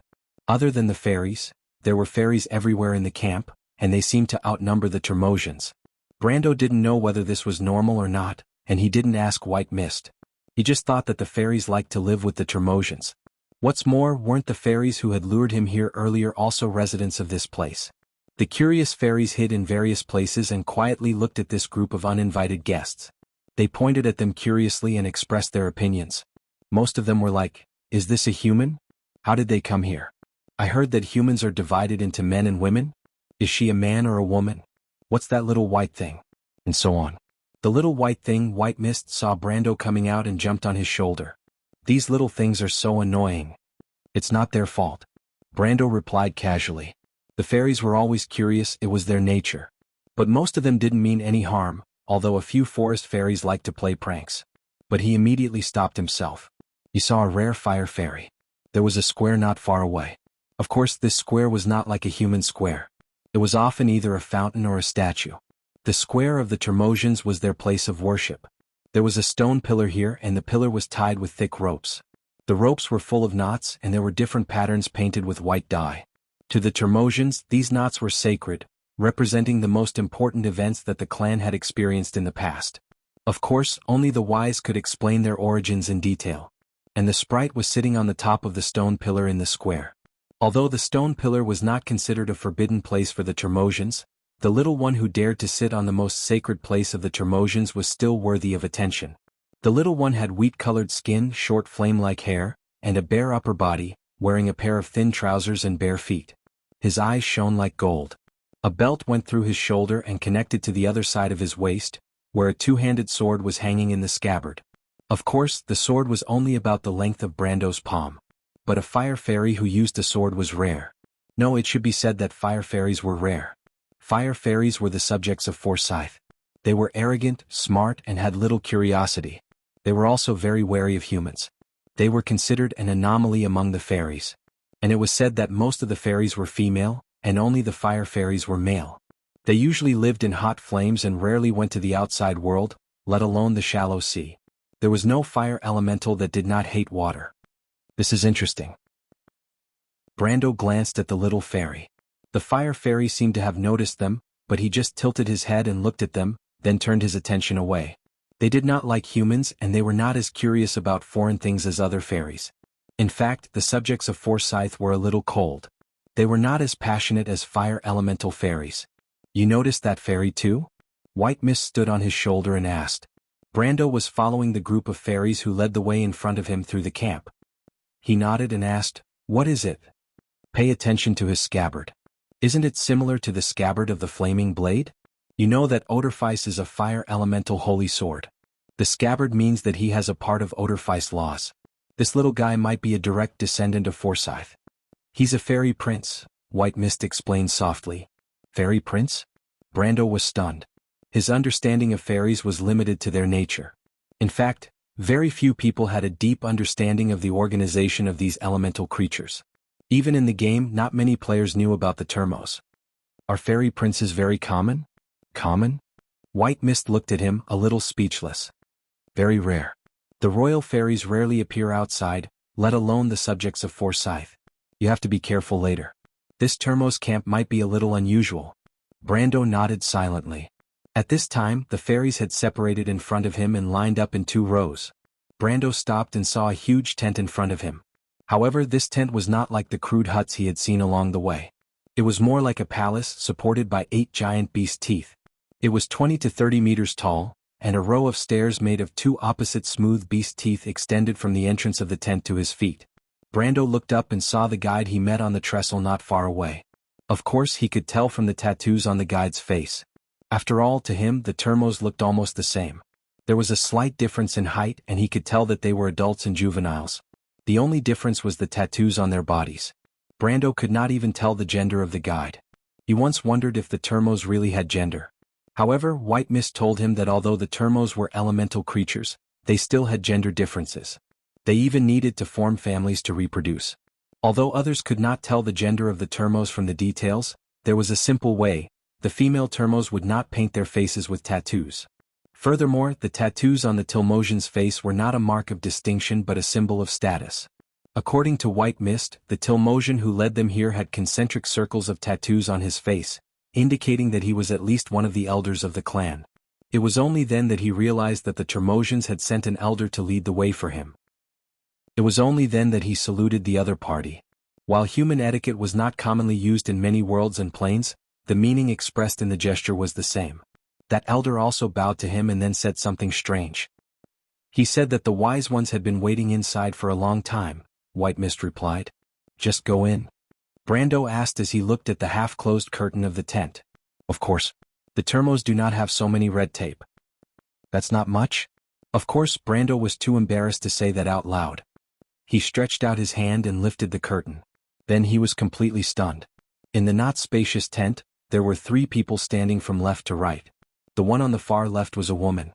She was tall and slim, but she had a graceful and luxurious temperament. She wore a silver crown on her head and wore a silk robe with the unique temperament of elves. She held a scepter in her hand, but her whole person was not real, but a virtual image projected by magic. Brando knew this woman. She was the queen of the tree elves, the mother of the little elves, whom he had met once on the evergreen walkway. Beside her was a woman with an even colder expression. She had short hair and wore a simple gray robe. There were no decorations on her body. Even the belt that tied her robe was only a long linen rope. Brando was familiar with her attire. The ascetics from all over Wone looked just like this. But compared to her attire, Brando was more familiar with her. She was Eloranta, the only human sage on the land after 1,000 years of the War of the Holy Saints. As for the third person, a little fairy with a laurel crown on her head, Brando almost ignored her. After all, compared to the previous 2, this little fairy whom he had never seen before could not attract any of his attention. But before the sage and the elven queen spoke, the little fairy was the first to speak. And she was not even speaking to Brando. She stared at Malurcha, who was beside Brando, and said, "Mr. Malurcha?" Brando was stunned. Malurcha was also stunned. He asked blankly, "Rose?" Chapter 11:22. No, you're not Rose. Malurcha raised his head and stared at the fairy who was floating in the air not far away with eyes that seemed to be covered with a layer of ice. The latter was so lazy that it seemed like she would never wake up. Her eyes were calm as if there was a deep lake in them. They were dark blue with a hint of green. They were completely different from the lively and curious eyes of the other fairies. She always gave people a feeling of calmness and indifference. She heard Malurcha's words and bowed to him gracefully. "I am Tata Talamis Thumb, the protector of the ice fairies. Rose is my sister, Mr. Malurcha." As she spoke, the north wind was blowing from the top of the tent. Snowflakes fell from the gaps and disappeared on the ground. "You're Rose's sister," Malurcha said in surprise. Rose, the fairies' lives are short and long. Rose's life has already continued in this world in another way. Birth and death, the cycle of life is endless. This is the will of the shallow sea. Tata looked at Fyeth, who had wrapped her mane around herself and was looking at her curiously with her head tilted. The pair of emerald blue eyes on her face shone like gems. It was exactly the same as her sister's eyes when she looked at her 1,000 years ago. The latter was always so innocent and lively, full of curiosity about everything in the world. She nodded slightly and said, "But I still have to thank you for taking care of her. I can feel her attachment to you, Mr. Malurcha." Malurcha lowered his head and scratched the ice with his hooves. He seemed a little excited. It took Brendel some time to figure out what had happened between Mias and Marlowe. He couldn't help but think back to the sacred forest in the darkness. It was as silent as winter, and the branches of ice and snow spread silently. There was no sign of life, but there was a noble life that was willing to risk its life to protect it. It was because the memory of a little fairy named Rose was buried there. It was silent under the snow. Although time flew by, its memories of the past often became clearer. There seemed to be a low voice singing in the wind. The fairies were singing in a low voice. "Don't feel sad for the dead, for life is endless. Don't cry for the dead, for new sprouts will always grow on the rotten soil. After the end of all things, comes the new birth of the world. Traveler, please go on, the whispers in the wind accompany you and me." Brando looked at the fairy lady in silence. He believed that this very unique fairy lady had not led them here to confirm news of her sister. The appearance of the elven queen of the Ring of the World and the sage Eloranta's projections explained many things. This was an unexpected meeting, and the key was why he was the protagonist of this meeting.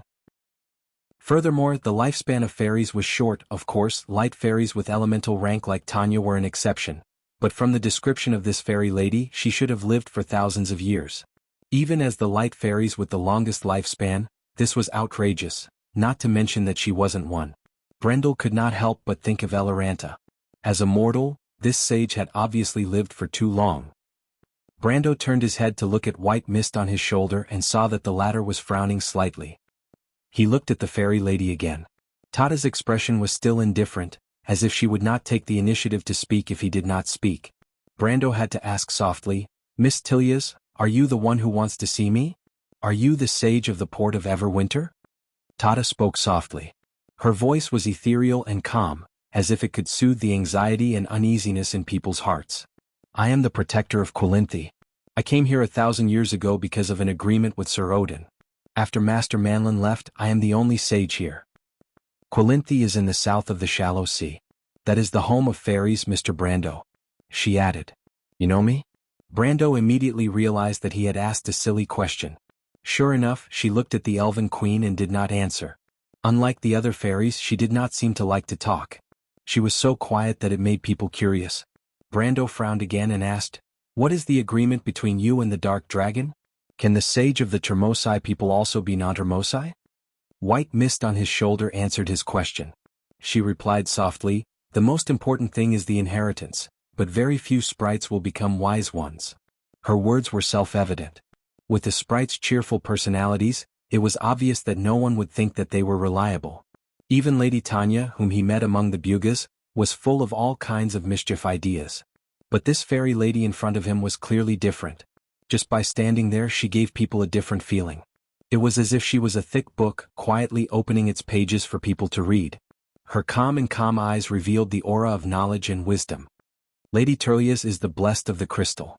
Her memories include 1/3 of the knowledge in the world library. In fact, she is not only the sage of the port of Everwinter, but also an omniscient sage of the entire Termosai world. The Elven Queen's projection smiled and explained to Brando. Brando hurriedly nodded at her, but then he saw a little girl poking her head out from behind the Elven Queen. She grabbed her mother's skirt with one hand and pressed her lower eyelid with the other, making a face at Brando. "Hypocrite, you betrayed me!" the naughty little princess angrily shouted. "Emily!" The Elven Queen could no longer maintain her dignity. She angrily scolded the future Princess White, which was now the nickname of the naughty little princess, and angrily chased her to the back. "Go back to your room. Guards, take the princess away."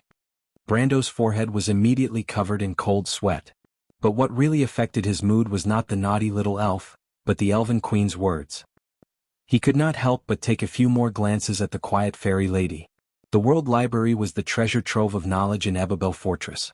After the Tower of Babel fell apart, the knowledge and inheritance in it were completely lost on the earth. For thousands of years, some people might occasionally find a word or two in it, and the knowledge they obtained would be unprecedented, and they could even build a new civilization on the earth. Tumen had only obtained the inheritance of the elemental circle from a fragment of the war slate, and thus established the modern magic system. He could be said to be the mentor of all elementalists and wizards, but the knowledge he had was not worth mentioning in the era when Babel Tower still existed in the modern world. But now someone told him that there was still someone in this world who had 1/3 of the knowledge in the treasure vault. And the person who held the key to the knowledge vault was, in his impression, an individual of the fairy race who was not very smart, an ice fairy. When he looked at the fairy lady again, it was as if he was looking at a library floating in the air. This library was probably more majestic than the White Tower of the Silver Bugas. It included all the knowledge and inheritance on the earth today. It was even more than that. "I recognize you." White Mist suddenly jumped down from Brando's shoulder at this time. She landed on the ground and looked up at the others. White Mist stared at Miss Tada Tilia's thumbs and muttered to herself, "You are the Holy One." The fairy lady nodded quietly. "I am one of the 7 Holy Ones, Madame Mozakisis White Mist, one of the ancient saints of the witches." "I don't remember that clearly," White Mist replied. "Let me think, you are Alanta. Who are you?" "In that era I was called Leia." The Elven Queen replied. You are the daughter of the great druid of the past." White Mist looked at her with sparkling eyes. "I recognize you." The Elven Queen smiled and nodded. "I swear to witness everything," she said. "I also bear witness to everything for him." The fairy lady also spoke in an ethereal and calm tone. And I bear witness to everything forewarned. Lastly, it was Eloranta. This sage's voice was deep and deep. It was very neutral, but it didn't make people feel uncomfortable. White Mist looked at them. 3 holy ones, the 7 holy ones have reappeared. Only the Bugas, the dragon, the silver elf, and that person are missing. So you are here for me? Elanta nodded. Brando frowned slightly. He looked at White Mist and realized that the protagonist of this meeting was actually the latter. But it was not surprising that Elanta knew White Mist. They were from the same era. It was just that the conversation between the 4 of them made him feel like he was falling into a fog. He had also heard of the name of the Holy Ones before. That was in a certain background of the game.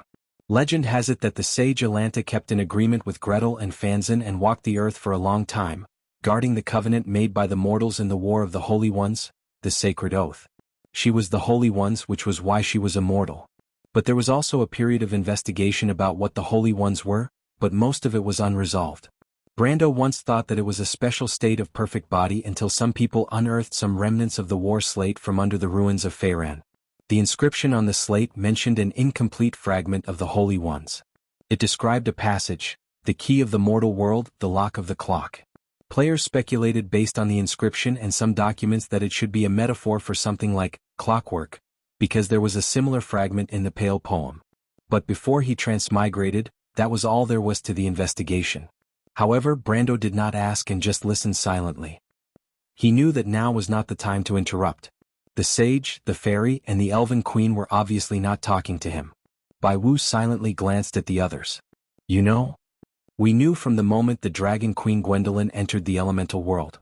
Miss Tilia's also found clues from her knowledge, the elven queen replied. The tree herders deceived all of us.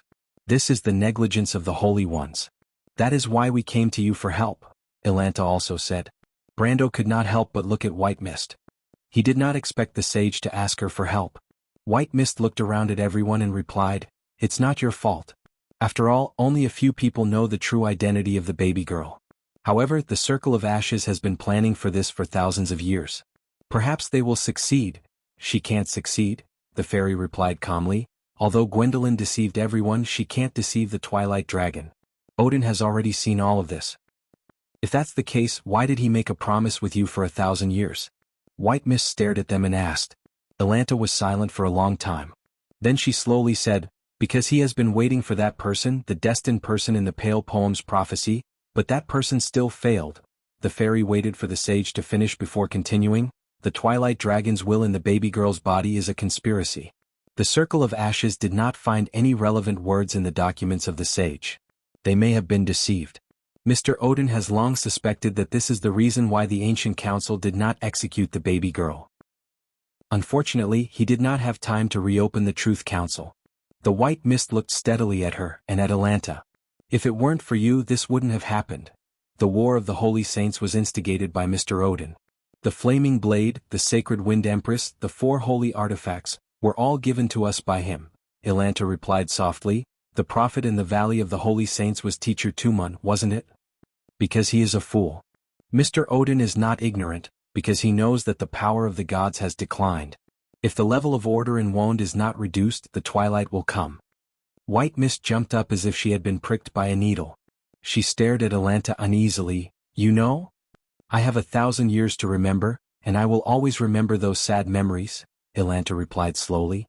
Mr. Odin stood guard for us for the last 1,000 years. Now that the gods have long left, the mortals will have to rely on themselves to save themselves. She looked at White Mist as if looking at a time in the past. There were many riddles in that time, but they had all been solved one by one. You want to stop Gwendolyn? Stop the twilight from coming? White Mist asked. Do you know what Odin paid for this? The Elven Queen was silent. Elanta nodded. The mortals are not ready for the final battle. We must not let the Twilight Dragon come early. This is Mr. Odin's will. But have you ever thought, White Mist asked, after you die, everything about the past may be completely lost, and the mortals will never have a chance to return to that era. But sometimes some people have no choice. Like him? Like Mr. Odin? Elanta replied. Well, White Mist nodded, I admit that sometimes the world does need some fools, but now my ability is limited. You have to come up with a plan yourselves. What are you going to do? The wise ones and I cannot enter the elemental plane. Once we enter the elemental plane, the Dragon Queen Gwendolyn will immediately notice, the Elven Queen replied. We need someone to bring the keystone into the elemental plane. Who, this fairy lady? White Mist shook her head. She can't. She can't pass through the mountain of quenching storms. You'd better find a Termosian to go with me. A Termosian will not enter the mountain of quenching storms, the fairy lady replied. Actually, we have already found a good candidate. Oh, White Mist asked. Ilanta, the fairy lady, and the Elven Queen turned their heads at the same time. Brando frowned as he pondered over the meaning of these words, but suddenly he felt the eyes of the three ladies fall on him. Chapter 11:24. Are you talking about me? Brando was slightly stunned. The Elven Queen nodded slightly and replied, Mr. Brando, your intention here is to stop the Dragon Queen Gwendolyn and rescue the Roman lady. We have the same goal. As long as you bring the keystone to the Earth Elemental Realm, we will have the opportunity to teleport to the Dragon Queen Gwendolyn's side. We will then have the opportunity to stop her ritual and prevent the Twilight Dragon from descending into this world. Brando's heart skipped a beat, but he did not show it on his face. He asked calmly, Your Majesty, can the descent of the Twilight Dragon be stopped? The Elven Queen looked at Tata Tilla's thumbs. The fairy lady, who seemed to have never woken up, thought for a moment and replied, Theoretically, it is possible. Gwendolyn may choose to open the three nodes, Pi Alpha Nu Delta Omega Sigma Alpha, Pi Alpha Nu Delta Omega Sigma Alpha, and Pi Alpha Nu Delta Omega Rho Alpha, causing the mana to collapse in waves. If we can find the frequency pattern of the third layer's resonance and cut off the 7th to 14th ring points, as long as we can occupy the passage for 4 units of time, we will have the opportunity to intervene in the ritual. The prerequisite is that we must be very close. Brando felt as if he had heard a heavenly book. Even his head felt as if it had swelled up. At this moment he finally remembered why he chose to be a warrior and not a wizard. The Elven Queen could not help but shake her head with a bitter smile. Miss Tata, please be concise, she reminded. The fairy lady made an "oh" sound and touched her forehead with her hand as if the question had troubled her. But after thinking for a moment, she finally found an explanation that even a normal person with a dull brain could understand. Simply put, it is possible but not certain. There is probably no more than a 30% chance. If we can go deeper into the Pi Alpha Nu Delta Omega Sigma Alpha layer to analyze the specific direction of the mana flow, we may be able to analyze which law she is using. Perhaps we can increase the chance of success by 5%. But this will take more time. Do you know the Pi Alpha Nu Delta Omega Sigma Alpha layer? The Pi Alpha Nu Delta Omega Sigma Alpha layer is the lowest layer of the law of Tiamat.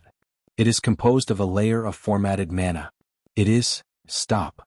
Brando raised his left hand and made a stop gesture, stopping Miss Sprite from continuing her work. He did not want to feel like a primary school student if she continued. I think I understand, but I have another question. What should I do? The Elven Queen continued, Lady Eloranta will make a keystone. Mr. Brando, take this keystone and pass through the mountain of ceasing storms. Enter the elemental world and find the Dragon Queen Gwendolyn and get as close to her as possible.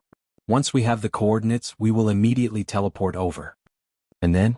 Do we join forces to stop the ritual? Brando asked. He had come into contact with keystones both in the game and after coming to this world. It was divided into two, and it was actually a spatial anchor point that could transmit spatial coordinates in both directions. The royal family of Covardo's fleet used it for positioning and teleportation. However, the teleportation of the fleet required a spatial magnification circle, which was much simpler for Eloranta and the others. The Elven Queen shook her head. It's not that simple.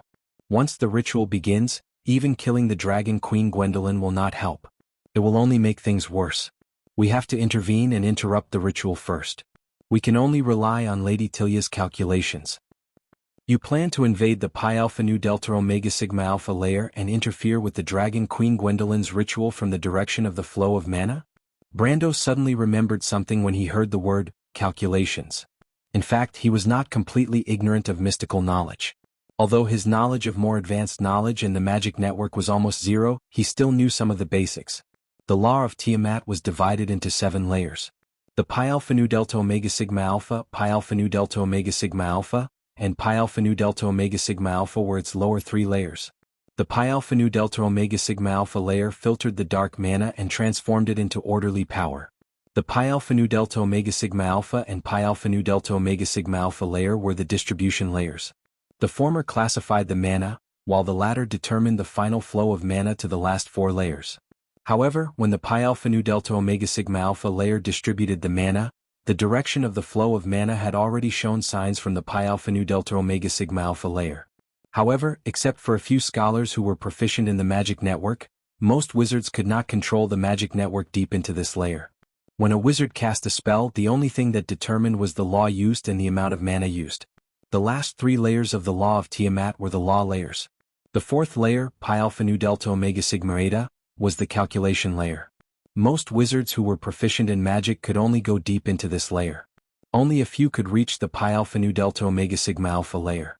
Because the law at the bottom had a certain degree of autonomy, there was no need for wizards to waste precious spiritual power. He could not help but glance at the fairy. If the latter had the ability to do so, she would be a genius among geniuses in magic. Throughout history, those who could touch the first layer of the law of Tiamat were all amazing figures. For example, the few leaders of the Silver Alliance. However, when he looked at the fairy, Tata also looked at him in surprise. "You've studied mysticism systematically?" The composition of the world's foundation was not necessary for apprentices of the law of adepts. Usually, they could only understand the nature of the world after they came into contact with the elemental field. However, this was not a problem for players. Modern technology had ways to directly describe any model for them. Brando nodded and found an excuse. "I'm also an elementalist." "Very good." The fairy nodded approvingly.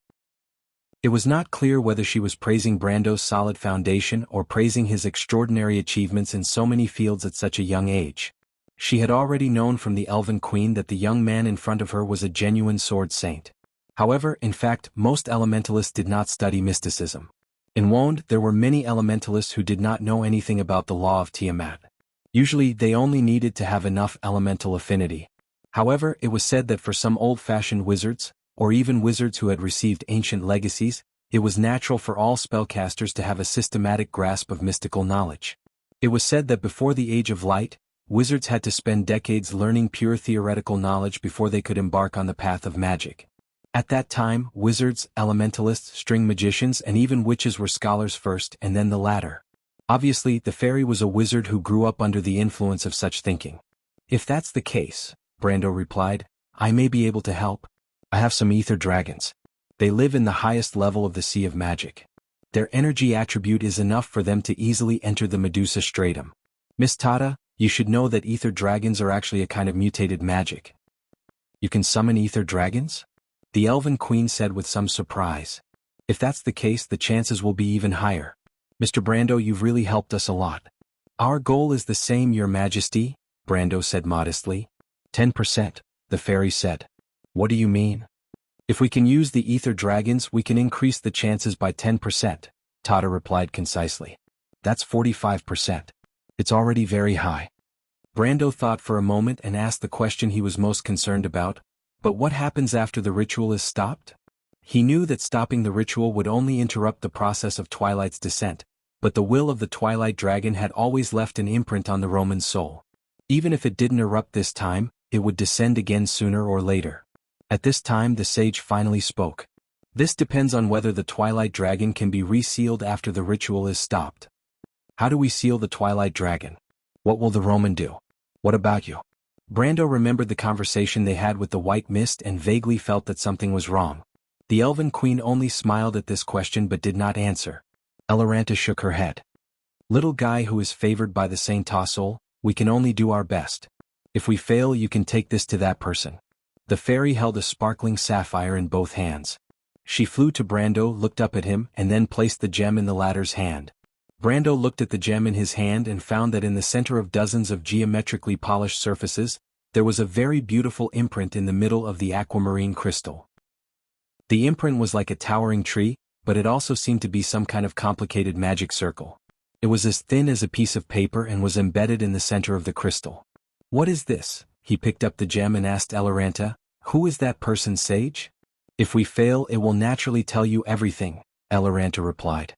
This time, Brando seemed to understand the meaning behind her words and couldn't help but frown. "If we fail, sage, what will you do?"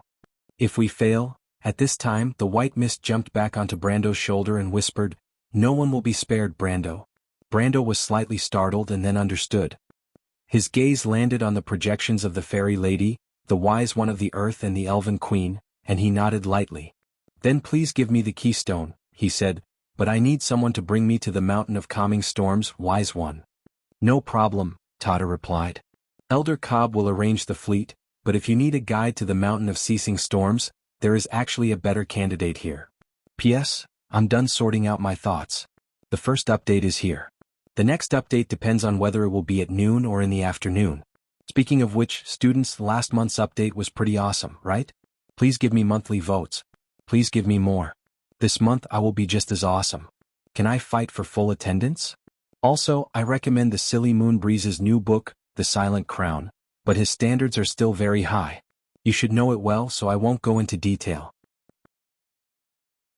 Chapter 11:25. A better candidate? Brando was a little confused. But as far as I know, shouldn't the Termosai be the natives of the White Cape the most? He said as he looked at the white fog. In theory, yes, or you can say that in this part of the sea. The sprite replied in a flat voice. But it's not necessarily true for a specific individual. For example, I know more about this world than the Termosai. Brando could not help but raise his eyebrows. The sprite was said to have mastered 1/3 of the knowledge of the world's library. In terms of understanding of the shallow sea, even the Silver Scholar, the guardian of the great library of the Bugas, was not as detailed as her, let alone the Termosai. Miss Tata, do you mean that the person is you? But the Dragon Queen won't notice you? The sprite shook her head gently. I'm just giving an example. That person is a guest of the port of Everwinter. You will see him soon. His understanding of the elemental barrier is not much worse than mine, so you don't have to worry about his ability. So, Brando asked, where is this gentleman? Tata reached out and flicked her hand forward. A transparent ripple passed through Brando and spread out of the tent. Then she turned her gaze back to Brando and said, he is at the port of Everwinter.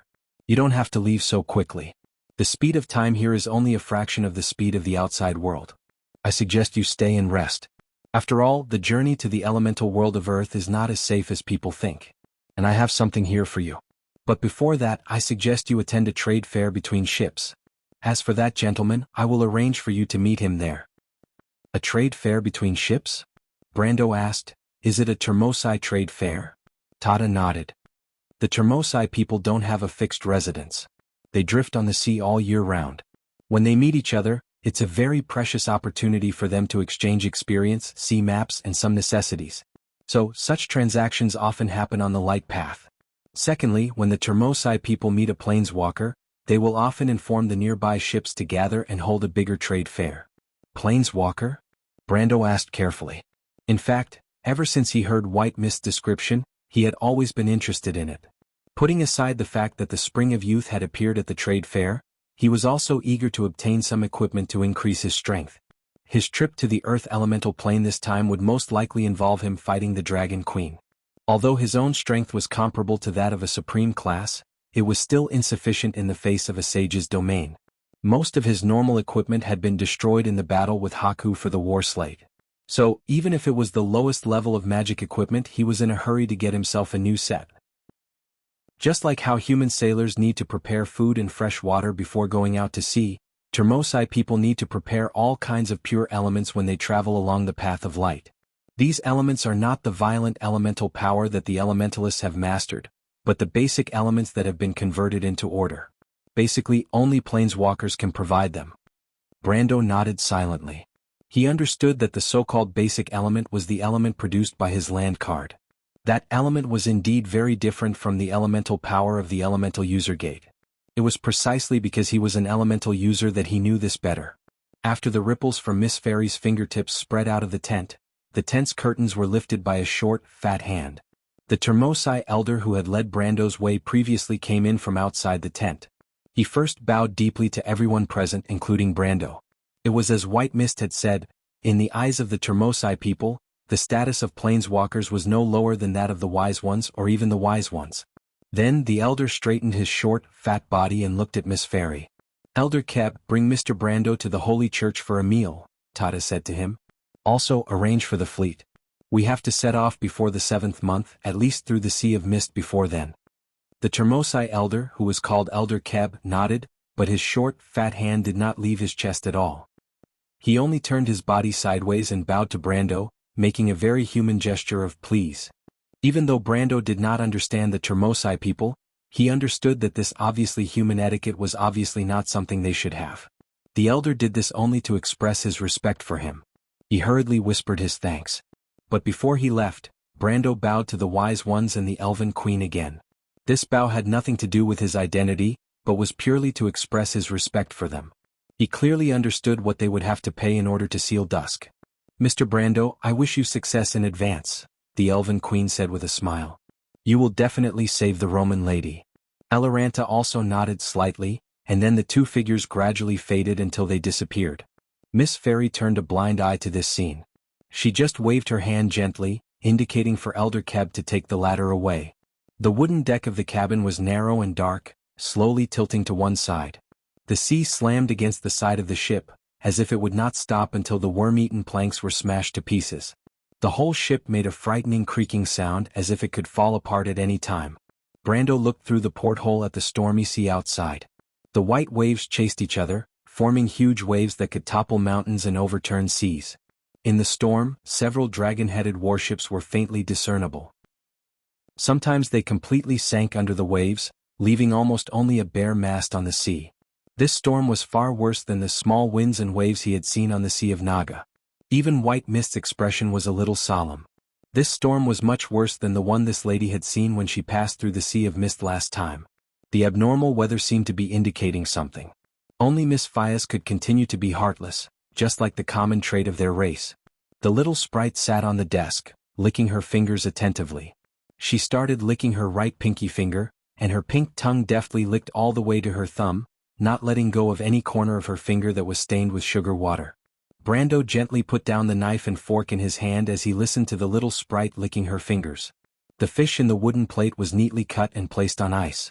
The bright red and clear fish meat was poured with a fermented product made of seal fat and fish eggs unique to the Termosian people. This dish was called Kasitika, the most important dish in the Termosian people's biggest festival. The water elemental tuna was rare and difficult to catch. It was the rarest food in the shallow sea and even in the whole of Wonde. The meat of the elemental tuna was plump and tough, with a hint of cold freshness, and left a rich aftertaste. As for the fermented sauce of the Termosian people, it was a matter of opinion. The sound of horns came from outside the window and Brendel turned his head. Out of the corner of his eye, he saw the Termosian warships emitting beams of light. These beams of light broke through the wind and waves, penetrating the turbulent waves and the dark sea, shooting into the rain and fog ahead. What happened? Howrin could not help but ask. The Termosai acted quickly. It only took them a few hours to organize a large fleet. However, the fleet did not head directly to the end of White Cape. Instead they sailed north. The port of Everwinter had informed the nearby Termosai fleet to attend the trade fair. The trade fair was said to be held in the Bone Sea, a part of the sea north of the port of Everwinter that was shrouded in storms all year round. Brando did not know why the Termosian people would choose such a place for the trade fair. In his opinion, such a trade fair should be in an area with calm seas or at least better weather conditions. However, he rarely guessed the actions of these natives just like now. White Mist scooped up a shallow sea crab with her claws and put it into her mouth. Waves of rich water elemental energy emanated from under her fur. She closed her eyes in comfort and replied, "We're almost there. They're notifying the nearby fleet." Fleets from other clans? White Mist nodded. Why would they choose such a place to trade? Brendel furrowed his brows as he looked at the storm outside. The dark clouds in the distant sky almost reached the sea, and the dense lightning bolts intersected with the waves, illuminating the sea. It was a spectacular scene, but people who were in the middle of it would not think so. They would only feel that a great disaster was coming, as if the end of the world had arrived. Although Brando was slightly better, he was still not used to it. No matter how brave and fearless the people on land were, they would never be able to adapt to the changes of the sea. Endesha, who was standing outside the door, entered several times. Even Brando could see that the matriarch of the tree herders was uneasy. She had the divine blood of Fenritos in her body, and after turning into a plant, she was more attached to the earth, and even more uncomfortable with the life of a rootless duckweed. Just like this moment, she pushed open the door and walked in again. The ship that Brando was on was not one of the Termosian warships. In fact, the ship called Orbewolf was the flagship of this fleet. Its shape was a little strange and it did not look like any ship Brando had seen before. It looked more like a platform on the sea, but it was made of wood and reinforced with magic. Because of this, the rooms on the ship were at least spacious. Although the room that Brando brought with him was not as beautiful as his office in Valhalla, it was much better than the dark corridor outside. Andesha's appearance was different from ordinary people, but her sense of beauty had not changed much. She also pursued a comfortable life. Even if she was a little unhappy to be in the same room as Brando, it was still the same. Chapter 11:27. That's the tradition of the Termosian people. They believe in nature and spirits, and they worship powerful natural forces like storms and lightning the most. They usually only trade in the storm, but they are not looking for trouble. The skeletal sea is actually the eye of the storm. It's a very quiet sea. You'll understand when you get there. White Mist looked up at Andesha and answered softly. Furthermore, the storm can block the pirates, the Rogo patrolmen and the Tuluan whalemen. They are a big problem in the shallow seas. There are pirates in the shallow seas? Brando was stunned. Of course there are. They are mercenaries of the dusk, more or less related to the chaos. Some are even half-dusk species. Andesha looked at the two of them and then reluctantly said to Brando, "They asked me to call you out, Count of Tanajul." "Those damn round fellows." Andesha replied. "The ship group is here." White Mist continued, "As I said before, the Termosian people will work together to pass through the last part of the storm. Before that, we'd better go to the deck. The last time I saw something like this was nearly 1,000 years ago." At this time, the sound of a horn sounded again. Brando looked back and stood up. At this time, a huge wave came from the front, and the Obwolf was thrown to the highest point of the wave, causing the cabin to tilt to one side. The little fairy was caught off guard and rolled to the corner of the table. Brendel hurriedly reached out to catch her, but the wooden plate on the table flew up and a piece of tuna meat accurately hit her little face. With a smack, it stuck to the little fairy's face and covered it tightly. Ow! Brando was amused as he removed the meat from her face. She was pale and gasping for breath. "Are you all right?" he asked. "Not really. To be exact, it's very bad. I remember that the shallow seas were not like this before." "You've been to the shallow seas before?" "No, but it's all in my memory. It's all the same, you know?" Brando nodded. Aside from the fairies, the other three, Brando, Andesha, and White Mist, were able to move as if they were walking on flat ground. It was as if they were not affected by the uneven ground. In fact, the reason why the Termosians were able to sail on the turbulent waves was because of their innate strength and physique. Brando picked up the fairy and walked out of the door. As soon as he stepped out, he saw the short and fat elder Cobb. The latter bowed respectfully to him. "Please follow me, Master Planeswalker." His gentle voice immediately appeared in their minds. Brando nodded and followed along with White Mist. Andesha hesitated for a moment before she wriggled her lower body and chased after him. The corridor was pitch black. The seawater that had seeped in from an unknown source flowed on the floor like a stream. Cold droplets of water dripped from the ceiling. It didn't feel like they were on the lower deck of a sailboat, but more like they were in a leaky submarine. The few of them waded through the water. White Mist looked at the water on the ground with disgust and carefully stood closer to Brendel. She raised her claws and water droplets kept dripping from her soaked fur. Then she heard Brendel's question from the side. "What are the saints, Mistress White Mist?" "They are immortals. I don't know the details. I only know that Odin made an agreement with 7 people, and the contents of the agreement were unknown to others except for him and the witch empress of that generation. After that, there were 7 absolute saints walking on the earth, and the only one that the world knows is Eloranta." She thought carefully as she spoke, then added, "But I suspect that the existence of the saints may be related to Odin's plan." "The Dark Dragon's plan?" Brando asked in a low voice. "I still vaguely remember some of the things that happened back then. Eloranta and the others were right. The 4 holy objects were indeed arranged by Odin. This was related to his agreement with Crystal and Blaze. In that era the gods went their separate ways. The Earth Legion, the Truth Society, and the Ring of Ashes were no longer as harmonious as when the Truth Parliament still existed. Everyone went their own way and the Myrnas also had their own plans. But the gods didn't care about it. They started to stay away from mortal affairs from that era. Crystal and Blaze seemed to have other plans, but their plans also came from the War Dragon. The gods used the magic network to contact Odin and sign the agreement with him. The descent of the 4 holy objects, especially the flaming blade Odorfice, was just one of the links. At that time, everyone was involved in this game, racing against time to prove that they were right. Odin knew more than anyone else. For example, the existence of the baby girl. At the end of the empire, I often felt that he was very confused. He often thought about some problems alone. But what these problems were, perhaps only the Witch Empress knew. However, she never told anyone else. That was their common secret. White mist shook her fur and water splashed out.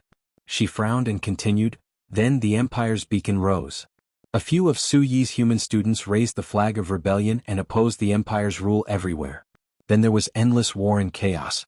At first, Eloranta and the others were weak and were almost besieged by the empire's army several times. But every time they turned danger into safety. It wasn't until the Bugas and the Silver Elves joined the war that the situation was reversed. Of course, before that, the Flame King Gretel's rebel army had already formed, but the Bugas' counterattack dealt a heavy blow to the empire. From then on, the empire began to go downhill. Did Odin show mercy? Brando asked. White Mist shook her head. No, he wouldn't joke about the fate of the empire. Do you know what the Mardos symbolized in that era? It was the empire with the longest history established after the Azure Knight. It represented absolute correctness. Even the Dark Dragon had to respect the tradition and thick history behind this term. But maybe this is the will of fate. The lady sighed. At first, I hated these ungrateful people very much. I couldn't wait for that idiot to kill them all. But later, I also understood that being right for a while doesn't mean that it will always be right. Maybe the Myrnas really went astray. However, in every era, there will always be someone who will stand up to correct the mistakes of history. The divine people and the gods have already foreseen everything. It's just that everyone will have arrogance in their hearts. She paused for a moment. Brando, if one day you become the king of this world, you will too. You're joking. Brando shook his head. I've never thought of it that way, and I'm not that kind of person. You know, Lady White Mist, in fact, Her Royal Highness wants me to marry into the royal family and be the regent of Erewhon before Haruz grows up. But this doesn't suit me. White Mist looked at him with a little surprise. I thought you didn't know. So you're playing dumb. That little girl thinks too much. How can Erewhon keep you? But this may not be a bad thing for you.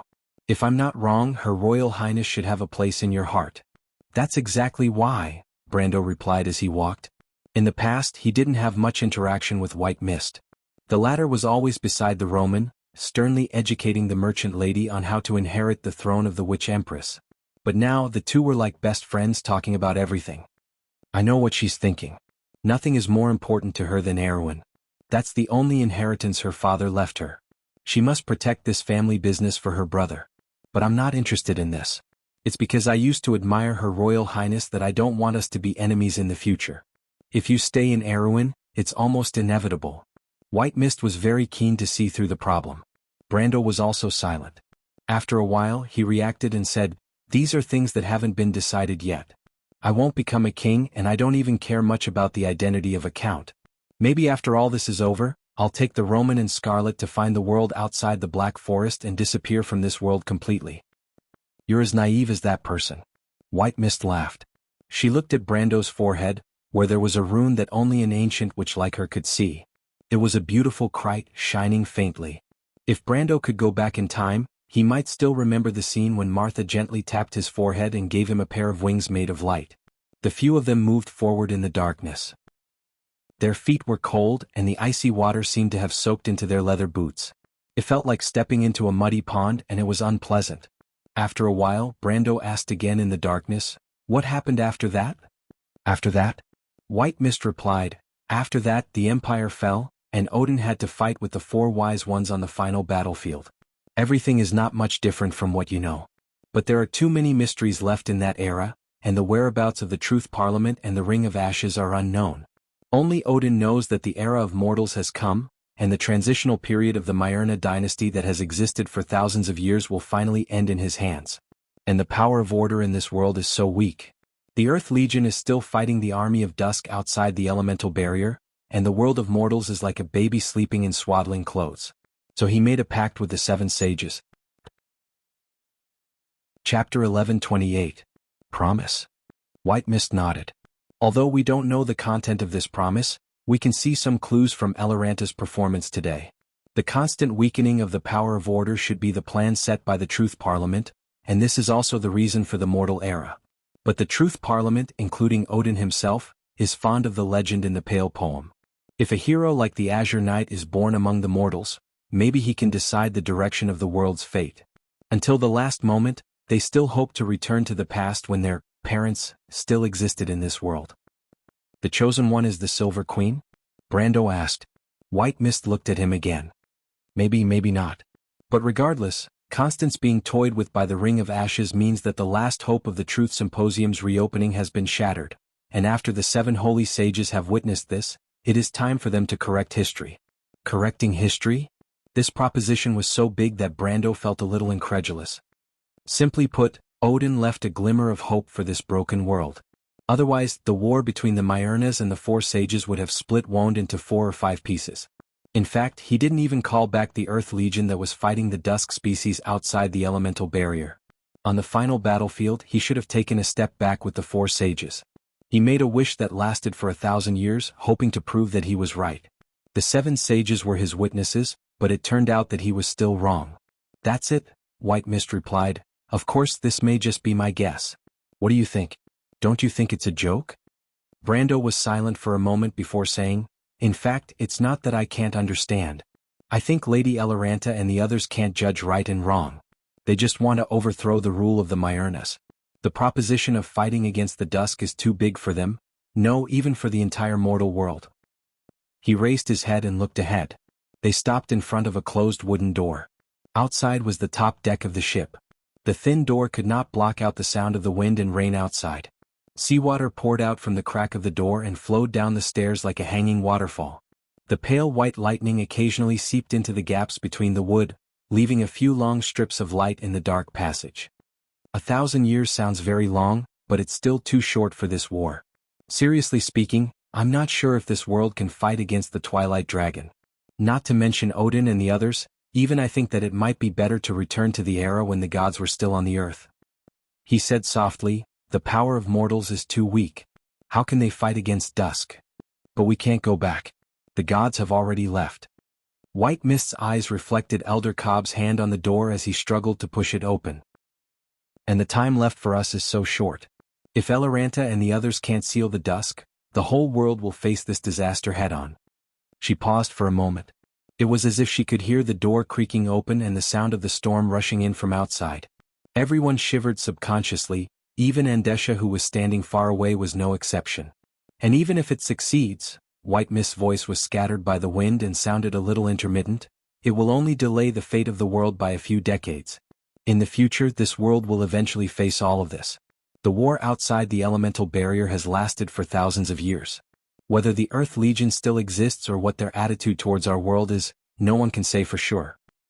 But no matter what, she replied, at least the future is in the hands of the mortals. Is this Martha's wish? Brando murmured. This is Martha's wish.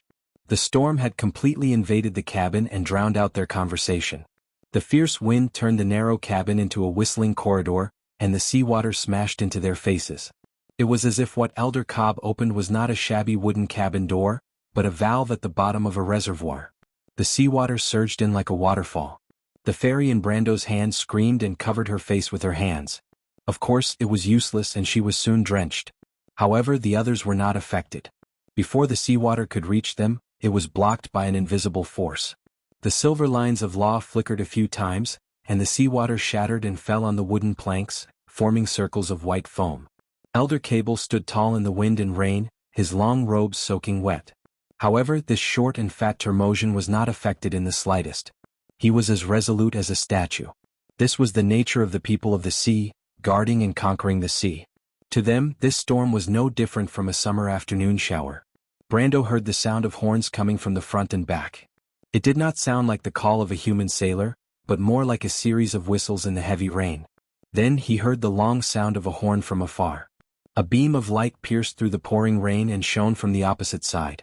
This beam of light connected with the beam of light emitted by the fleet, forming a bright path of light on the dark sea. He stood on the deck and looked at the dozens of dragon-headed warships on the turbulent sea, breaking through the waves along this path of light. He couldn't help but feel a heroic spirit rising in his heart. He could already see the vague outline of another group of ships in the storm. White Fog said loudly to him, "They are using lights to transmit information. informing each other of the nearby undercurrents and whirlpools. That should be the closest group of ships. There may be several groups of ships of this size nearby. Is that so, Elder Cobb? Brando asked the Termosian elder in front of him. The latter nodded and a voice rang in their minds. That's the fleet of the Dense Fog clan. They've just returned from Farisa. They've hunted an elite seal. That's a good haul. Farisa is the ice sea. That is the home of the crystal stag, White Fog said immediately. Brando nodded. Malurcha was not on this ship. Divine creatures were born to lead people out of the wrong path, and the crystal stag was the best guide in the storm. Their identity as planeswalkers was only one of the reasons they were so respected. Malurcha's existence was also important. The latter should be on the dragon-headed warship at the front, leading the way for the entire fleet. How far are we from the place of trade? He asked again. Elder Cobb raised a chubby finger. Less than a chain of light. As long as we pass through the skeletal strait, the storm will stop, he said in their souls. Brando didn't know how far a chain of light was, and White Fog obviously didn't know either, so she didn't speak this time. But what Brando didn't understand was why a strait would appear on the vast sea. He looked around. Although visibility was poor in the storm, he could still see the sea level far away on the horizon, forming a line with the dark clouds. There was no sign of land nearby, much less a strait. However, he soon understood what the Termosian elder meant. A strait rose from the bottom of the sea out of thin air. To be exact, it was like a pair of monster fangs. Two pitch-black cliffs stood on the vast sea without any foundation. They were so high that Brando didn't know how high they were. Just the sea between the two cliffs was more than 10 nautical miles wide. The Termosian fleet passed through it, as small as a group of ants floating on the water. Just as Elder Cobb had predicted, the storm on the surface of the sea gradually calmed down after they passed through the strait. It was as if the storm and raging waves had calmed down after a short moment. The white, silk-like waves calmed down, and the shallow sea returned to its original appearance. The surface of the sea was as smooth as a mirror, and as far as the eye could see, the sea and the sky were the same color. The only unpleasant thing was that the surroundings were still filled with a faint fog. Brendel could see that there were many reef pillars in the fog. These huge pillars were spread out on the surface of the sea, and they were covered with all kinds of huge skeletons. Some of these skeletons looked like they belonged to some kind of huge sea beast or whale when they were alive, but some of them were in human form. They were undoubtedly the remains of some kind of giant. When Brando saw these skeletons, he knew that they had arrived at the skeletal strait. This was the center of the storm. The fleet he saw earlier was approaching from afar. The Termosian fleet looked much smaller than the fleet in port of Everwinter. Although it also had a few large ships, there were much fewer dragon-headed warships on the periphery, and the flagship was far less spectacular than the one in port of Everwinter. The Dense Fog clan's fleet slowed down a few nautical miles away from the fleet, maintaining a speed that was almost parallel to the Everwinter Harbor's fleet.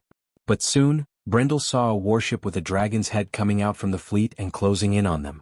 When the dragon-headed warship came closer, Howren could see the crew clearly. It was very different from the crew of the port of Everwinter. There were very few sprites or other shallow-water natives on the ship. They were all Termosians, but their attire was slightly different from the Termosians in port of Everwinter. Except for one person who wore a long robe, the rest wore thick fur coats and had different tattoos on their bodies. Elder Cab pointed to the Termosian in the long robe and said, "That is the Elder of the Mist. They are very close to us. Miss Tata used to study in the Mist clan when she was young, and the Elder of the Mist was half her teacher." Brando nodded. Some knowledge could only be understood outside the home. This was the so-called travel 10,000 miles, read 10,000 books. The fairy knew so much about the shallow sea and was so knowledgeable. Other than being a saint, she must have been to many places when she was young. And for a student to be more capable than a teacher, this was nothing to a genius. P.S. Continue to ask for monthly votes. Chapter 1129. The Horn of Commendation. What's this? Brando asked as he placed his hand on a stone pillar carved with some kind of sea beast. In front of him was a light screen. This light screen appeared from the top of the stone pillar. It was almost the same as his system menu, but the color was slightly different. The system menu usually emitted a faint green light, but this one was entirely pale gold. There was a huge table on the screen, and from top to bottom, thousands of items were listed. Brando even saw rare items and equipment such as the Heart of Ice, the ancient Tethys furnace, the rune wooden ship of the Wonderful Ancients, and the Shadow Howl bracers. As for the less rare items such as the Heart of Ice, the Elemental Potion, and the Essence of Water, there were hundreds or even thousands of them. This was the trading method of the Termosian people. There were a total of 5 clans participating in this trade fair. They were the Dense Fog clan, the Port of Everwinter, the Icy Sea clan, the Longtooth clan, and the Sea Dwellers of Royas. Most of these clans just happened to pass by this route or were in the nearby sea area. As for places that were slightly further away, the ships might not be willing to make a trip here. Or perhaps they had already booked the route and were unwilling to easily deviate from it. The pillar that Brando was standing on was the pillar of the Dense Fog clan. Hearing his question, the Dense Fog elder immediately replied, "That is a flute made from the 3rd tooth of a sharp seal. This creature has the ability to control water. This ability comes from its 3rd elemental tooth. Using this tooth to make a flute can control the water element, and even increase one's affinity with the water element." "Can I take a look at it?" Brando asked again. "Of course, respected planeswalker. Place your mind on the item on the disc and you will be able to see it in detail." Brando glanced at the table again, and couldn't help but be deeply shocked by the wealth that the Termosian people had collected. If the items on the list were real, they could easily build a country anywhere in Wonde. Not to mention a colossus like the Empire, but at least a small country like Erewhon wouldn't have any problems. He sorted out his thoughts and refocused his attention on the sharp seal bone flute. In fact, he was very interested in this thing because there was a sea blue water droplet symbol on the bone flute. This was the holy elemental seal that only the top water elemental items would have. If it was an ordinary top-level elemental magic item, the holy seal would only have half a drop of water. If it was a water elemental artifact, there would be several layers of blue ripples around the water droplet. The more blue ripples there were, the higher the grade of the artifact. The holy seal of this bone flute was a complete water droplet, but there were no ripples. This meant that it was a water elemental holy item that was second only to divine artifacts. In the game, it was the highest level of mythical items. Brando hadn't seen many pieces of such equipment even after transmigrating to this world, let alone in the game. His best equipment was only at the level of mythical equipment. Brando focused his mind on the bone flute.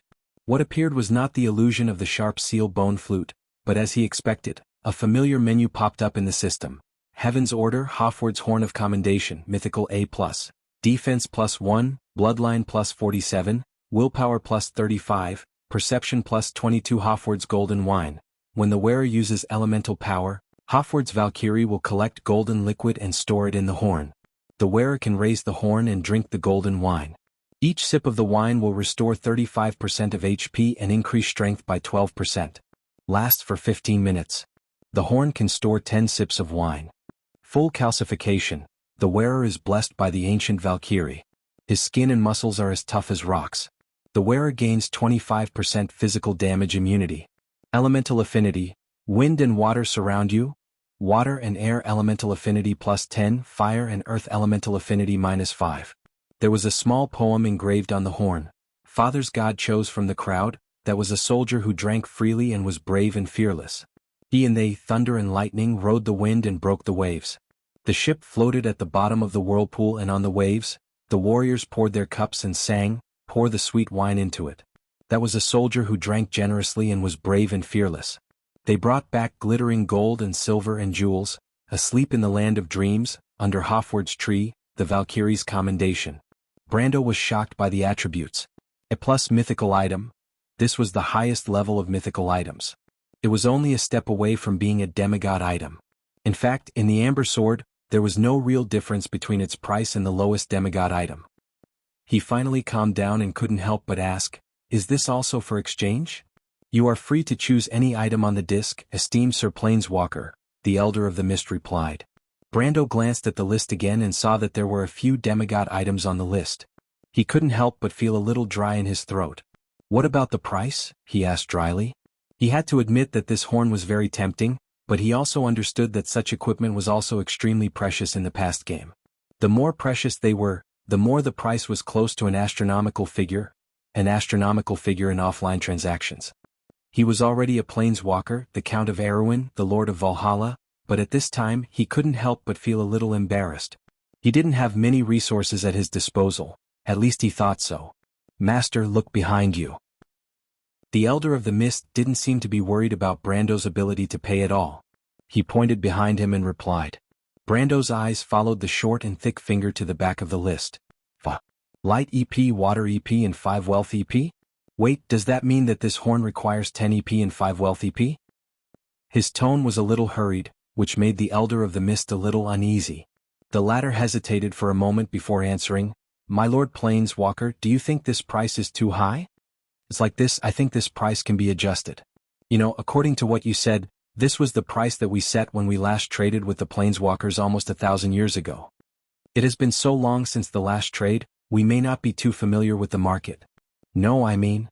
Brando was shocked by the Elder's hurried explanation. The Elder of the Mist was half a teacher to Miss Sprite, and even Miss Tata was respectful in front of him. He never thought that the Elder of the Mist would talk to him like this. But at this time, the white mist wagged its tail and walked to his feet. It gently scratched his trousers and then said to him telepathically, "Shh, don't talk. The power level and authority of the Planeswalkers is much higher than you think. Your power comes from the power of world creation. Every element and every resource you create is extra from this world. Mortals value the flow of material and wealth, but this is meaningless to the Termosi. They need increase, so the resources that the Planeswalkers have are unique to them." "You mean that the elements and wealth born from the land cards and resource cards are really created?" Brando asked in disbelief. "To be exact, it's creation," White Mist replied. "Planeswalkers are the creators of the world, so there's nothing strange about that. So you should understand now. Using so much creation power in exchange for a worthless horn, this is not a high price for them." "A worthless horn," Brando muttered to himself, and suddenly felt that his values and worldview had been damaged. He turned to the Elder of the Mist and said, "I want this horn. As for the specific exchange, you can decide." "No problem, Sir Planeswalker," the Elder of the Mist replied respectfully. Brando took the time to glance at his elemental pool. He still had 7 water and light elemental points, 14 wealth, and 7 reputation. He looked at the list with some reluctance. There were 2 lesser divine artifacts, Bow Elemental and Kargatha's Ornithopter, but the price was too high for him to bear. He carefully looked at the list again, and then silently left the stone pillar of the Mist clan and walked to the next ship. This was the Dragonhead warship of the Ice Sea clan. The stone pillar at the front of the warship was carved into a cylindrical crystal. Brando put his hand on the top of the crystal, and in an instant, a list popped up. The items on the list were much less than those of the Mist clan. There was not a single lesser divine artifact, but there were some rare materials. It seems like this clan is much weaker than the Mist clan, but Brendel knew that this clan is the craftsmen of the Termosian people. They are usually more interested in materials, so it's understandable that they don't have many magic equipment. He looked at the list one by one. The richest of the 5 clans was the port of Everwinter, followed by the Termosian people who called themselves the Sea Dwellers of Roas. As for the Mist clan, they could only be ranked 3rd. According to White Mist, this clan had a very short history. They had a tradition of hunting elite seals, which was why they could accumulate so much wealth so quickly. In the end, Brando exchanged for a belt called Rex Hide, from the Roas people's list. This was a rare piece of mythical equipment. He had seen it before in the game. This belt had a special effect that increased the duration of Berserk. At that time, it fell into the hands of the world's top Berserker, and helped him win the individual competition in the Crown of Evergreen tournament. In terms of level, this belt was not as good as Hofward's horn, but it was very useful to Brando because the Berserk effect of the War Dragon was also seen as a Berserk effect. Rex Hide, Indigo Belt, Mythical D, Defense 2, Constitution plus 33, Strength plus 27, Dexterity plus 12. Rex Wrath. A thought that is becoming clearer and clearer in Rex's mind is boundless rage. Rage is like a mouthful of sharp teeth that can easily cut through steel. When the wearer activates Berserk, or described as Berserk, or similar abilities, the number of uses per day will increase by 1, and the duration will be doubled. Next was a necklace. Heart of the Waves, Fantasy. Defense 3, Strength plus 22. Chapter 1130. It was a very rare fantasy necklace without any special effects. The reason was that it added 5 points of defense, which was almost comparable to his ancient breastplate, the Crevice of Lonia. Brando chose this necklace from the list of items in Port of Everwinter to replace the necklace destroyed in the battle with White. Although it did not provide elemental affinity, it was very compatible with his class as a Templar Knight. He had never given up on his dream of becoming a humanoid tank. Of course, this was not the best item in Port of Everwinter's list, but he looked at his elemental pool. He had 3 light EP, 2 water EP, 9 wealth, and 7 reputation left. The Horn of Commendation alone cost him 4 light EP, 3 water EP, and 1 wealth. Riek's Wrath cost him 4 wealth. The Heart of the Wave was the cheapest, only worth 2 water EP. There were many good items, but his wallet was limited. Of course, the remaining resources weren't that little, but not every piece of mythical equipment was practical, and Brendel wasn't a newbie who hadn't seen the world. There were no impractical divine artifacts or demigod artifacts in the Amber Sword. Unfortunately, the price of divine artifacts and demigod artifacts was not something he could afford. He glanced at the treasure of Anverinote on the list with some envy. This ring was the top subdivine artifact in the Amber Sword. It could guide the wearer to find all the hidden treasures in the world, but it had a curse that brought misfortune to the wearer. He wanted it very much because he knew that the World Tree Root could counteract the curse, and it seemed that even the knowledgeable sprite did not know this secret. That was why the Termosians sealed the ring and set such a low price. Unfortunately, the price was 120 wealth and 50 water EP, which was not something he could save up in a short period of time. Brando could only force himself to look away. He felt a little regretful. This place was a huge treasure trove for him or for any player. It was a pity that he did not have enough hard currency on him right now. And if he stayed here, time would come to a standstill. He would not be able to use the Planeswalker stage and he would not be able to create more resources. Once he left this place, he would definitely have to fight with the Dragon Queen immediately. Presumably, he would not have the opportunity to return here for a while. If there's a chance, I'll definitely come back here to mine for gold. Brando thought that although there were not many ways to cross the elemental barrier from Wond, there were actually quite a few. Of course, that was under the premise that one's strength had reached a certain level. His eyes searched aimlessly on the list, trying to use his remaining wealth to exchange for a suitable weapon. Now that the Haurangaya was destroyed, although he still had the Flaming Blade, the Frost Earthguard was a dual-wielding class. The Termosai people did not seem to be too interested in collecting weapons. Most of their collections were belts and bracers of various types, followed by horns, harps and other musical instruments, as well as a variety of magic goblets. Most of the remaining weapons were axes, hammers, or spears. Brando finally found a sword, and upon closer inspection, he realized that it was the giant's sword. Just as he was about to give up, his eyes suddenly narrowed as an item on the list caught his eye. Ice Shard, Mythical A+, Bloodline plus 22 Lingering Chill. These shards came from a divine artifact and they are surrounded by a perpetual chill. The Ice Shard reduces the wearer's agility by 5%, and increases the wearer's affinity with the water element by +10. There were a total of 3 such shards. Brando almost instantly remembered what Miss Sydney had told him in East Metz. He looked up at the fairy and asked, "Miss Tata, if I have some questions, would it also count as a transaction?" "The Termosai people do not sell information," Tata replied indifferently. "You can ask, and if there's anything I know, I'll tell you the answer." Brando nodded. "Then I've heard of a legend in Wond. I heard that the 4 elemental orbs were created by the elemental lords in their respective elemental planes. May I ask if there is such a thing?" The fairy was stunned. This question was a little too sudden. She thought for a moment before replying, "There is such a thing in the legend, but the light and darkness elements do not have their own independent worlds. However, the light and darkness elements also have elemental orbs, which more or less makes the legend somewhat untenable." "Does that mean the rumor isn't true?" "Not entirely." A voice suddenly interrupted, causing Brando to look in that direction. He then realized that the one who spoke was the Wise One of the IC clan, the Wise One of the IC clan. The Wise One of the IC clan's voice was transmitted to the hearts of everyone present through telepathy. The ice orb was indeed the treasure of the shallow sea. It did once exist in this world, and for tens of thousands of years, it had been guarded by a group of Termosai people. This group of Termosai people is? Before Brando could finish his sentence, he saw the Wise One of the IC clan's nostalgic gaze and suddenly understood. He turned his gaze to the fairy, who nodded silently. Many years ago, about the 5th era, the ice orb had indeed been guarded by the IC clan for generations. Then why was it later forged into a sword? Brando asked. It was not forged into a sword. A second unfamiliar voice sounded above everyone's head. This was a very beautiful voice. It was a little stiff, but with a hint of arrogance, but no doubt it was very pleasant to the ears. Everyone looked up and saw that there was a little one on the mast. He was wearing the most exquisite bloomers and leather boots, but his upper body was only carrying a belt used to hang the scabbard. His fiery red short hair was eye-catching as if it was burning. Brando recognized this little fairy. It was the fire fairy that he and White Mist met at the port of Everwinter.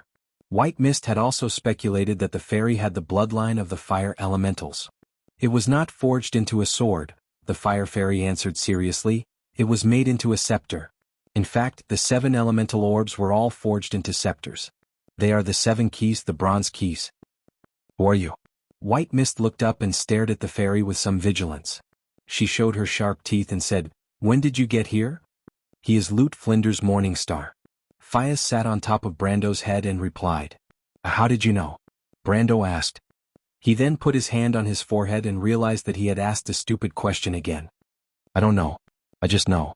The little fairy answered matter-of-factly and puffed out her chest proudly. "Mr. Lute is a subject of Fords, a member of the fire elementals, the 7th successor of Fords, the future," Tata replied. She looked at the fire fairy on the mast and continued, "This is the guide that I've introduced to you, Mr. Brando. He's going to the mountain of quenching storms?"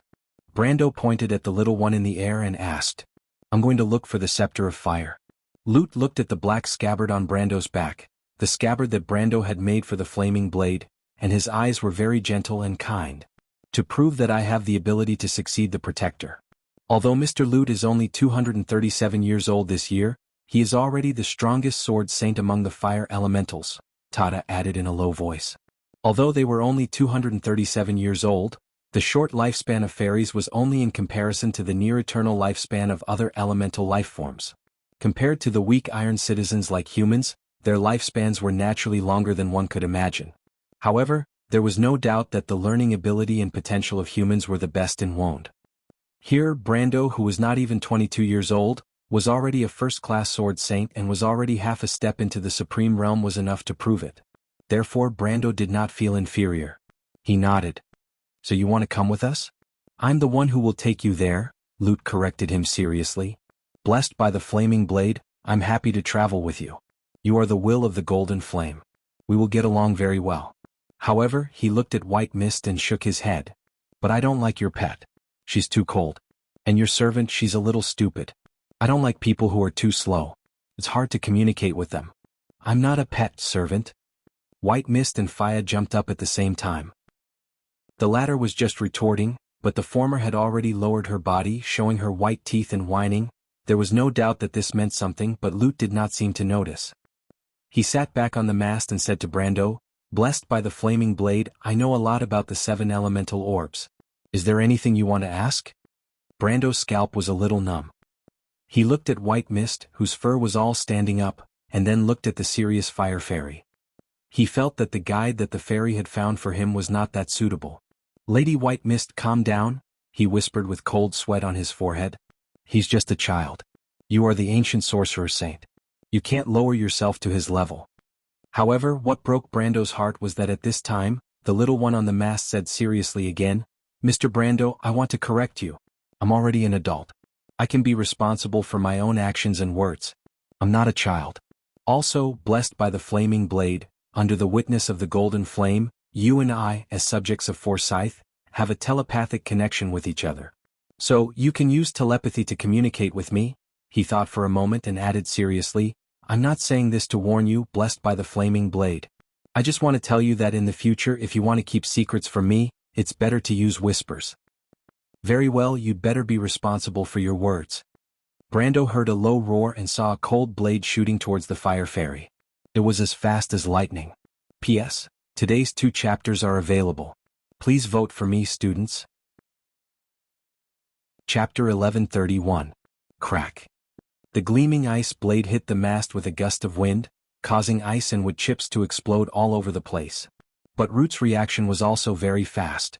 He had already jumped up from the crossbar of the mast and dodged the attack. Then Brando heard a series of whooshing noises of ropes breaking. He watched as the ropes tied to the crossbar began to bounce off one by one from where the ice blade hit. Then the huge sail made a rustling sound as it fell from the mast like a white flag, enveloping everyone on the deck. White Mist let out a low growl and her hair stood up like needles. She was about to launch a second attack, but at this time, Brando groped under the sail and grabbed her. "Don't be impulsive, Lady White Mist," he shouted. "Get out of my way, I must kill this damn bug today." White Mist let out a series of low growls. This adjective seemed to have angered the arrogant elven gentleman in midair. "Who are you calling a mosquito?" Root replied angrily. He clenched his hands and an elemental sword burning with flames appeared in his hands. "I'm talking about a bug." "That's enough, you two." Brando lifted the sail and rescued Miss Sprite from the ropes. He looked up and saw the flame sword in Root's hand and finally became angry. This was not a joke. Although his sword would not hurt the people on the ship was most likely going to be destroyed. Brando said angrily, "White Mist, you are the ancient witch sage, and Mr. Root, you are a member of Forseed's clan. Please show some basic tolerance." Of course he was not just shooting his mouth off. The power of the law of space spread out in an instant. White Mist groaned, and the magic gathered around her dissipated. The fire element in Root's hand was torn apart, and could no longer maintain the shape of a long sword. "This is the power of the golden flame." He could not help but show a look of surprise. On the other hand, White Mist pouted. It was unknown whether she was subdued by Brando's violence or moved by Brando's magnanimity. She snorted softly and jumped to the base of the mast, turning her head away and ignoring the others. "I'm really sorry."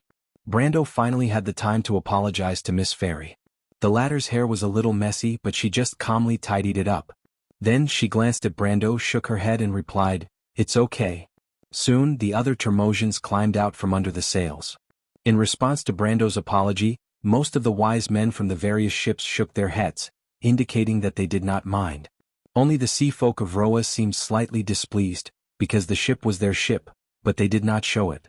Lute flew in the air for a while, and after confirming that White Mist was no longer paying attention to him, he flew back and landed on the mast. He frowned, feeling a little annoyed. In fact, he did not think that he was a person who liked to cause trouble. In the name of the Golden Flame, he did not think that anything he said was inappropriate. At least, that was what he thought. So, he was very angry at being attacked. At first, he wanted to say something back to White Mist, but when he looked at the angry Brando, he finally held back. After a while, the ship was reorganized. The Termosians rolled up the sails and put them back into the cabin. Brando looked up at the fairy and asked, "Mr. Lute, can I call you that?" "You can call me Lute or whatever you want," the fairy replied. "Because you are the Flaming Blade's adorer, you can call me whatever you want." Brando was a little speechless. He wanted to explain that this was a polite question, and not a serious question about what he wanted to call him. He thought for a while and said, "Then Lute, I am very concerned about the previous question. You said that there are 7 elemental orbs. Does that mean that the orbs of nature are real?"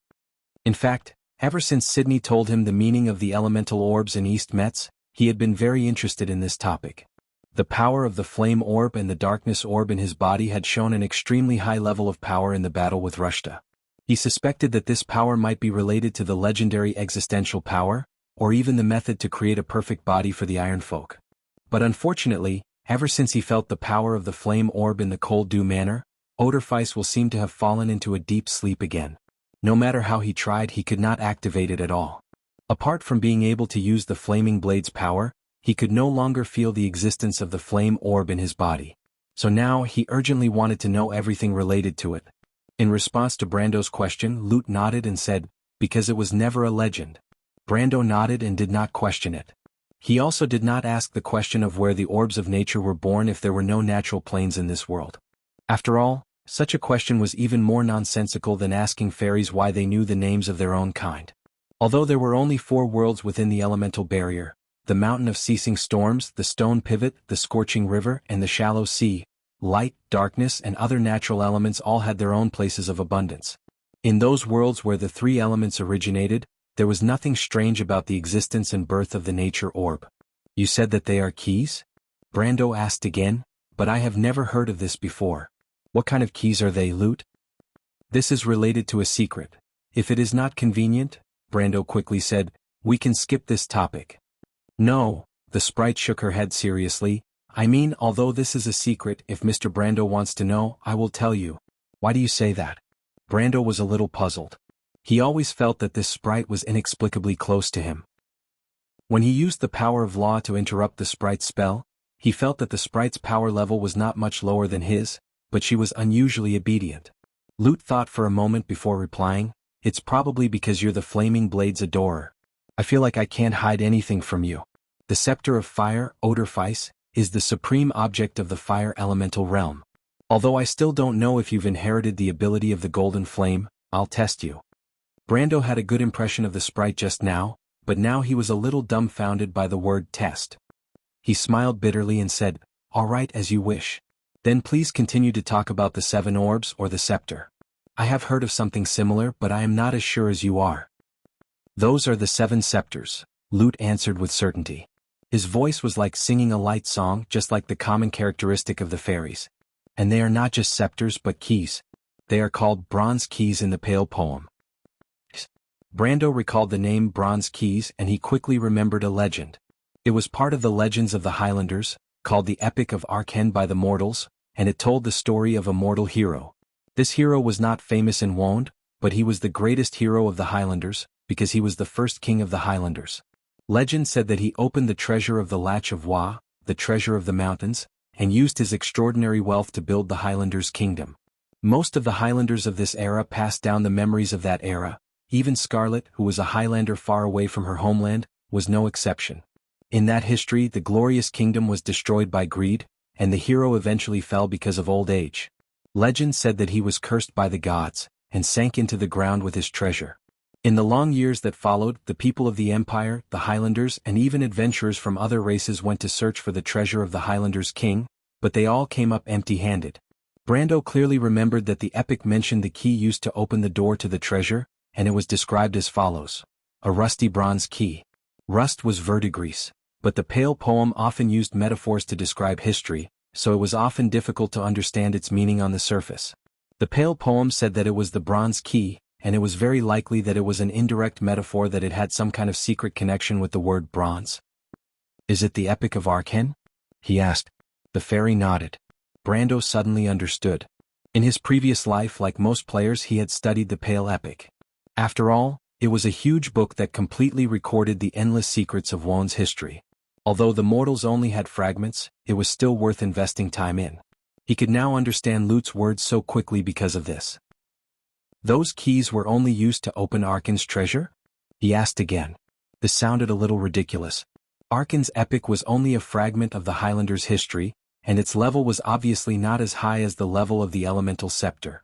After all, Halran Gaia was one of the most important legends of the Temple of the Earth, but it was only a part of the elemental scepter. But Lute still nodded. Arken's treasure is only a part of this legend.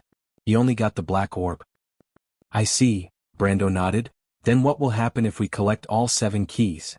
"I don't know," the fairy simply shook his head and replied with a straight face.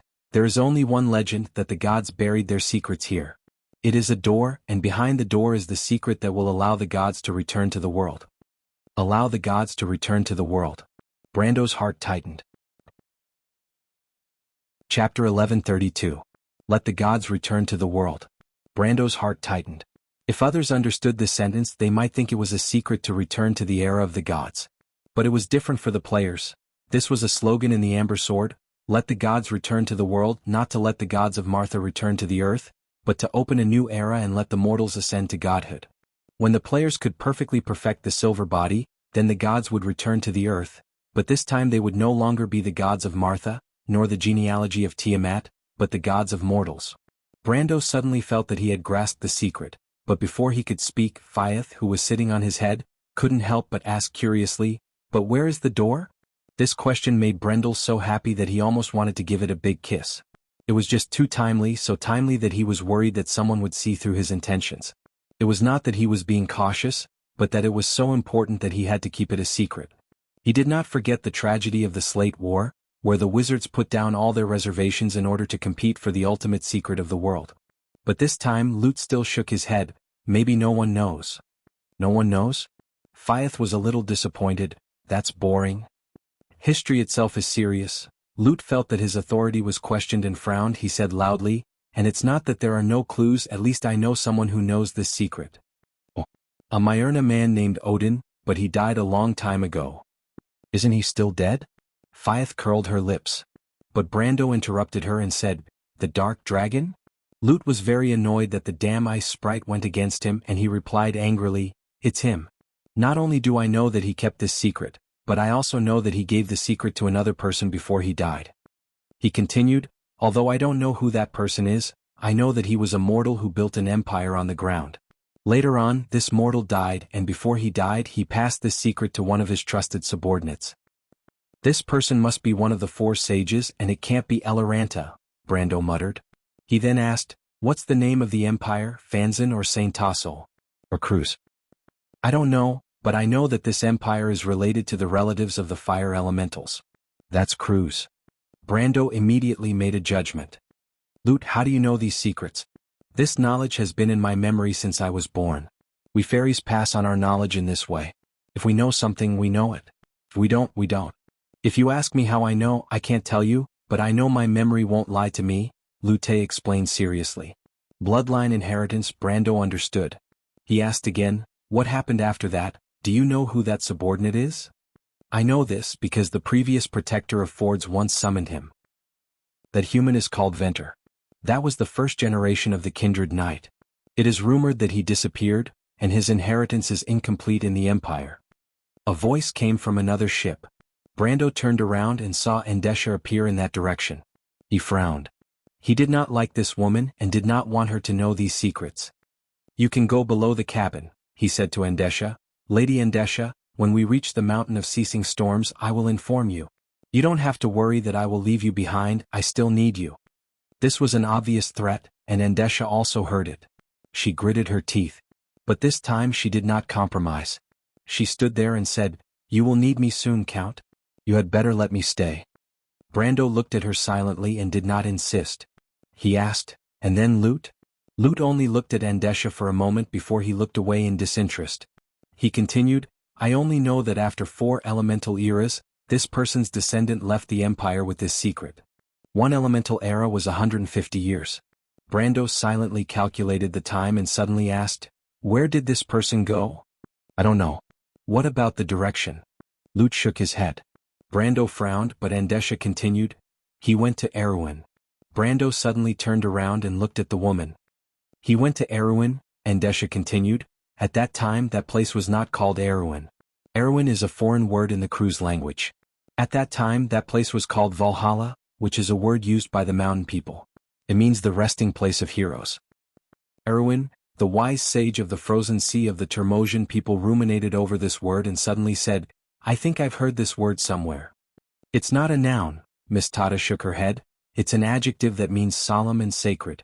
It's usually used in sacred places like burial grounds or temples. She paused for a moment before continuing, this is the language of the Matatanians. The language of the Matatanians.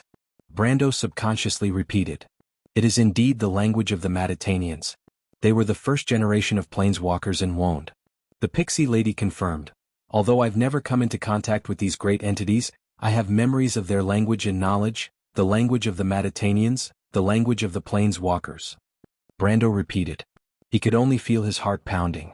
In fact, the players in the Amber Sword had always known that Erewhon was a foreign word in the Cruz language, but they did not know which language it came from, nor did they know what it meant. But today he finally understood that it was a word from the Matatanian language. It meant sacred. And the Matatanians were planeswalkers. This name was given by the late King Eric, but the late King Eric was definitely not a planeswalker, and there was no record of him using the power of a planeswalker. He was not even a wizard, nor was he an elementalist, even though he was on good terms with the Silver Wizards of Buga. The name Erewhon actually hid such a huge secret. Brando felt dizzy. He suddenly realized that perhaps the name was not given by the late King Eric. If the latter left the Empire with the secret of the Flame King, then as the descendant of Venter, he must have some kind of mission. This mission may not be as simple as just establishing Erewhon. Why did the late King Eric take a part of the Holy Sword Odysseus when he left Cruz? Was it just to represent the will of the Golden Flame to resist the oppression and decay of the Empire? And he always understood that the Holy Sword Odysseus was actually the Flame Scepter. For some reason, Brando suddenly remembered a lot of things for a moment. Erewhon's many relics of the saints, the many underground ruins, and even the many top-level dungeons in the game, and the azure lance buried under Ampere Seal. And Ekis sleeping in the loop of trade winds and Valhalla. And the chronometer under Tonagel, and the crystal that sealed the Witch Queen. All of these were concentrated in Erewhon's small territory. He inexplicably recalled what happened when he returned to Bragg's for the second time. He remembered his strange meeting with Viscount Turst, and the things that he saw at that time were between the lost names and ghosts. He faintly felt that the secret that the other party wanted to tell him at that time might be right in front of him now. There may be a great secret behind the name Erwin. What do you know? Brando suddenly understood what Andesha said before and asked coldly, Madame Andesha. About as you guessed, Andesha replied, Count, the existence of Erwin is very special. Not only do we know this but they also know this. Brando knew that the they she was talking about was actually All for One. Is this why you are so active in Erwin? More or less, that's just one of the reasons, Andesha answered quickly. We are active there, sometimes not to subvert but to find this secret. In fact, they are much faster than us in this regard. You should know that they have infiltrated the nobles. Brando did not care about what would happen to All for One, he only asked, What is the secret? Andesha shook her head. Who knows, maybe the Bugas will know better. They have many observation points in Erwin, and there is a floating city of the Silver Folk north and south of Erwin. The meaning of their surveillance is self-evident. And they began to get involved in all aspects of the kingdom at the beginning of Erwin's establishment, and there are even their descendants in Karsu. You mean the wizards of the tower and the Bugas also know about this secret? Andesha nodded. Brando frowned. He did not expect there to be such a relationship, but the Shire should know about the composition of the wizards of the tower, but he had never told him about this. The conversation between the two was fast and urgent, and the others around them were silent. You have been operating there for hundreds of years and in the end you have nothing? It's not that we have nothing. We guessed that there was something sealed under Erwin. We found an entrance in Yenbao, and All for One found an entrance in Erek in Brags. Yenbao? Brando's mind suddenly flashed with Dilfrey's face, and he recalled everything that happened in Ampere Seal, the crystallization disease. The term flashed through his mind. Chapter 1133. If I'm not wrong, Erek's entrance is in the underground city of Alto? The underground city of Alto was the largest underground ruin in all of Erwin in the Amber Sword. It was an open map divided into 7 floors, and the area below the 7th floor was ruled by a distorted will, which was said to be the will of the evil god Endonio. But as someone who came from the era after the year of the astrologer, he knew that there was a seal of time below, and it was said to be a new dungeon that would be opened after the end of the War of the Slate. Andesha nodded. Then what about Braggs's entrance? Brando asked again. It's in a legendary holy relic near Fortress Reeden, but no one has ever seen it before. Around the year of the croaking frogs, there were strong magic ripples that seeped out from under Braggs, and that was how All for One detected it and calculated it. The year of the croaking frogs, is it referring to Braggs's catacombs disaster? Brando immediately asked. If he didn't remember wrongly, the history of Bruglas's great catacombs started from this disaster. So, it's also All for One who led Braggs's government to clean up the undead in the catacombs? He suddenly realized. Andesha nodded again. Brando thought of Madara again. Bramante's Black Rose invaded Erwin, but only claimed Butchie. Was their goal also the holy relic? He couldn't help but feel suspicious. In real history, All for One only began to collude with Duke Erek after the War of the Black Rose. If it was understood that after losing Braggs's entrance, they turned to seek Duke Erek's support, it didn't seem unreasonable. What kind of secret is hidden beneath Aween? Why would so many factions want to find out about it? Brendel thought to himself as he tapped his forehead. What kind of secret is hidden beneath Aween? Why would so many factions want to know about it? It was really puzzling. Are there only 3 entrances? He asked. We suspected that there might be another entrance in Ranner or Tonajul near the Loop of Trade Winds, but... Andesha replied. But I interrupted your plan? Not only that, the Cruz Empire's plan cannot be delayed. We can't afford to wait. Brando nodded. He had already thought of Tonajul when Andesha mentioned Yenbao. He had not forgotten the seal of time beneath Kelsey's tomb. In fact, he didn't expect that a simple question from him would lead to such a topic. After thinking for a while, he finally decided that when he returned to Tonajul, he would definitely go back and meet the dear Demonis. If possible, he even wanted to enter the seal to take a look. He had a vague feeling that there might be some problems here. But before that, he looked at Andesha and asked, Aren't you afraid of being punished for telling me this?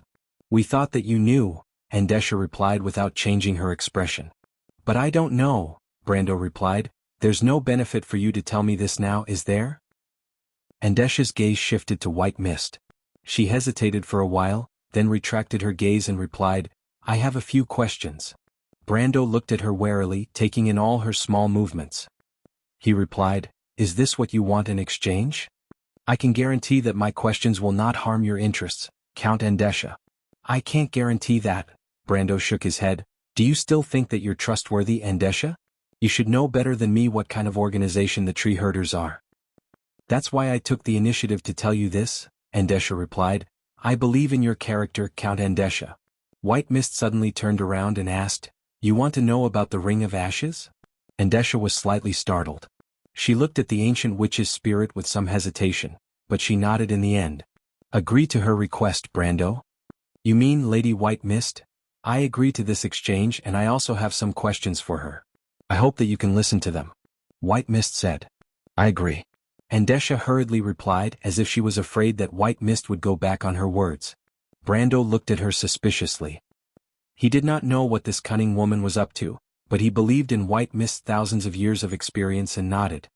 I know what you want to ask, little girl, but this isn't the place to talk. Let's find a place to talk later, but before that it's best if you don't play any tricks. White Mist leaped up and landed on his shoulder.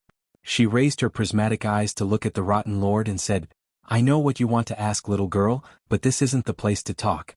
Endesha looked at Brando with some fear and nodded silently. At this time, the fairy waited for the three of them to finish their conversation before she finally spoke with a calm expression. Mr. Brando, were you talking about Erwin? Brando was startled and looked at her. Miss Tata, do you know something? Only then did he remember that she was a supreme saint. According to White Mist, this fairy lady should be a witness who had lived for thousands of years. If Eloranta knew something, then she would at least know something about it. As expected, Tata replied, I do know something about Erwin. Brando immediately turned his attention and asked eagerly, Then Miss Tata, do you know the real reason behind Erwin's establishment? The fairy nodded. My understanding of Erwin happens to be related to this matter. In fact, Sage Elanta knows more about the inside story. This is related to their agreement with Odin, but I only know a small part of it.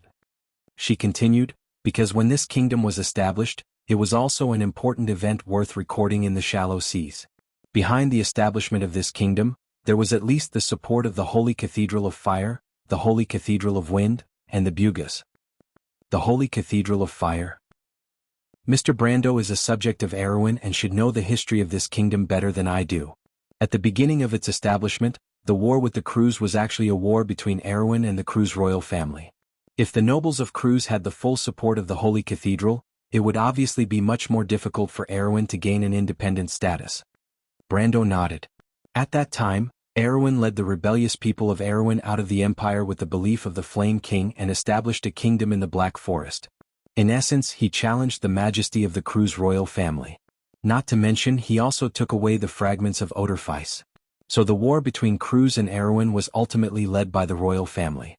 But if the Holy Cathedral spared no effort to support the royal family, then the people of Erwin would have to face the entire empire. Under such circumstances, even with the support of the Wind Elves, the final outcome would be difficult to predict.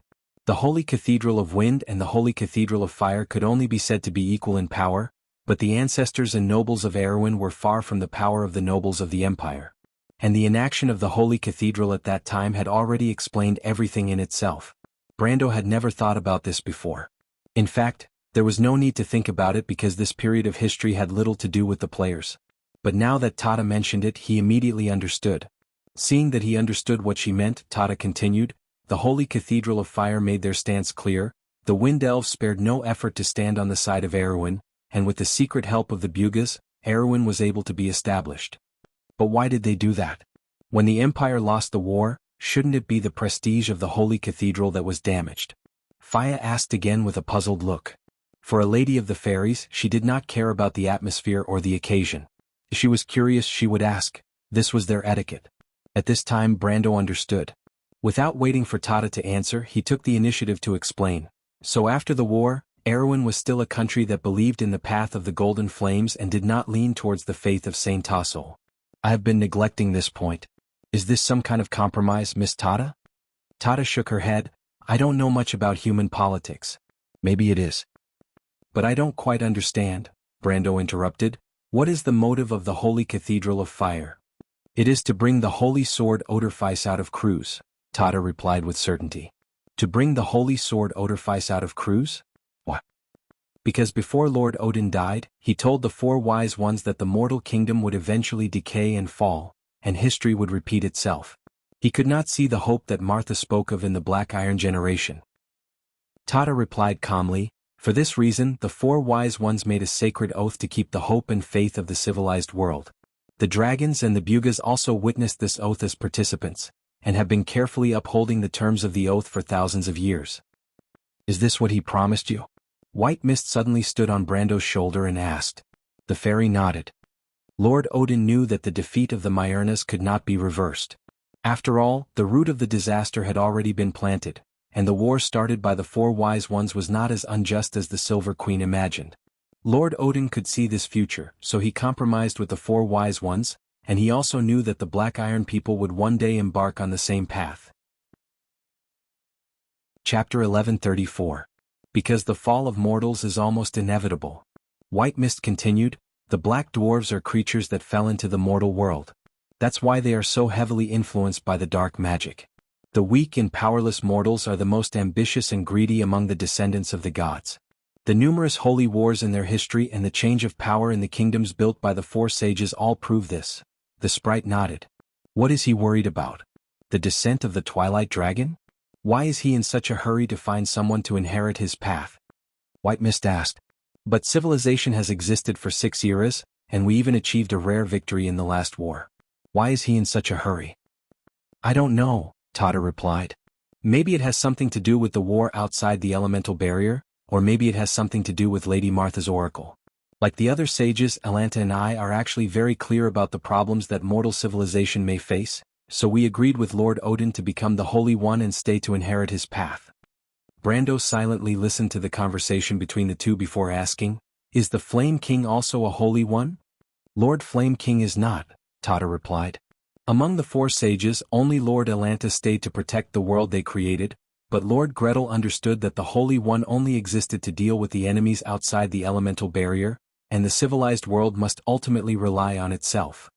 In fact, he was also very clear about the bad habits of humans and elves, and also knew that Lord Odin's words might eventually come true, so he left a will before he died. If one day the successor of the empire could not inherit his beliefs and will, then the family guarding the Holy Sword would take the Holy Sword out of the empire and go to a pure land to build a new country." "This country is Erwin?"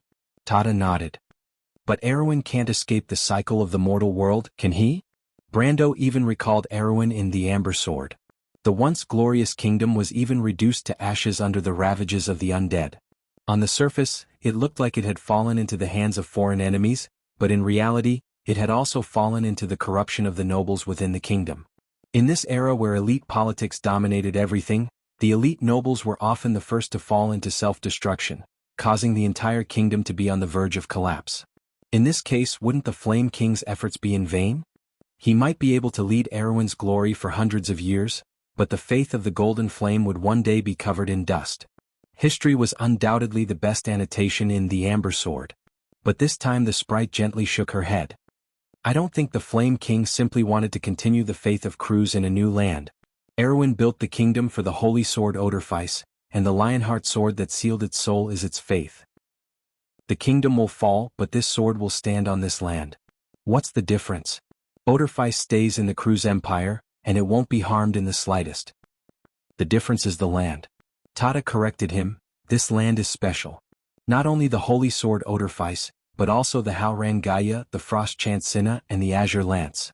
Aren't they all sleeping on this land? And the will of the mountains and rivers."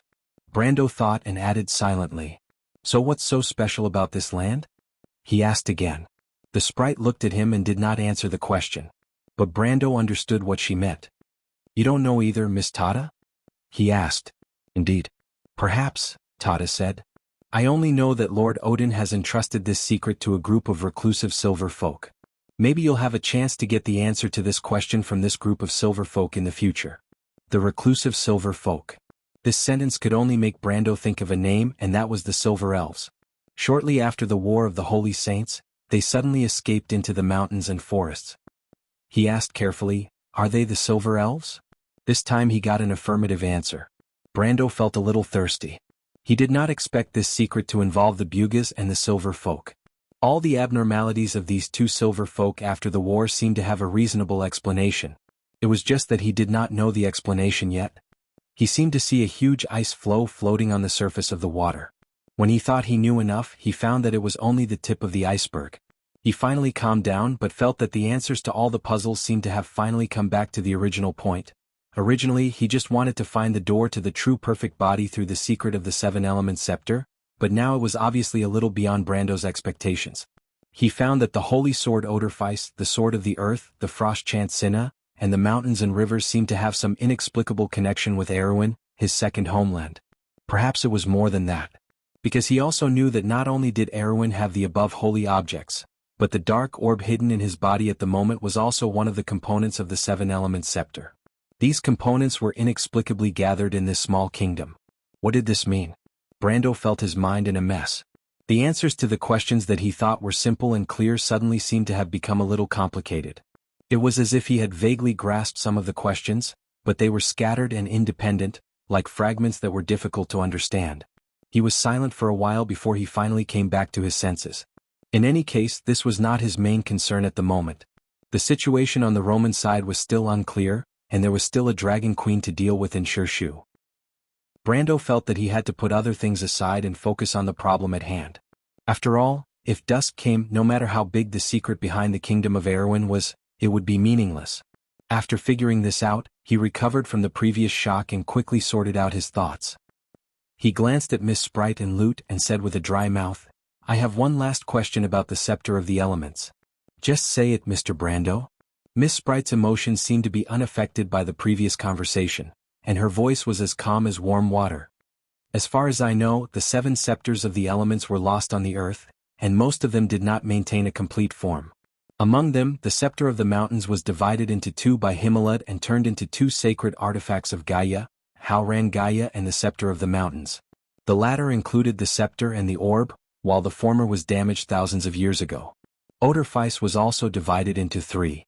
The orb of flames and the flaming blade were still in a broken state until not long ago, and until I repaired it, in fact, it was still missing the scepter part. He paused and continued. What I want to ask is, were they separated by someone, or were they scattered and lost due to forced reasons? I'm not too sure about the specific reasons, but I can be sure that it was both, Lute answered him. As she had returned to her area of expertise, the little sprite spoke quickly. Perhaps it was related to the War of the Last Era. In some of the recovered documents, there were actually some relevant introductions. For example, as you said earlier, the scepter of the mountains was divided into 2 by the Temple of the Earth due to an oracle of goddess Himalad and was hidden in the mountains. So, this legend is true? It should be credible. I also have relevant information in my memory. Brando nodded silently, a little excited in his heart. So, since these sacred artifacts were separated by someone, does it mean that they can be reassembled and repaired under certain conditions? Maybe, but it's difficult, Miss Sprite said.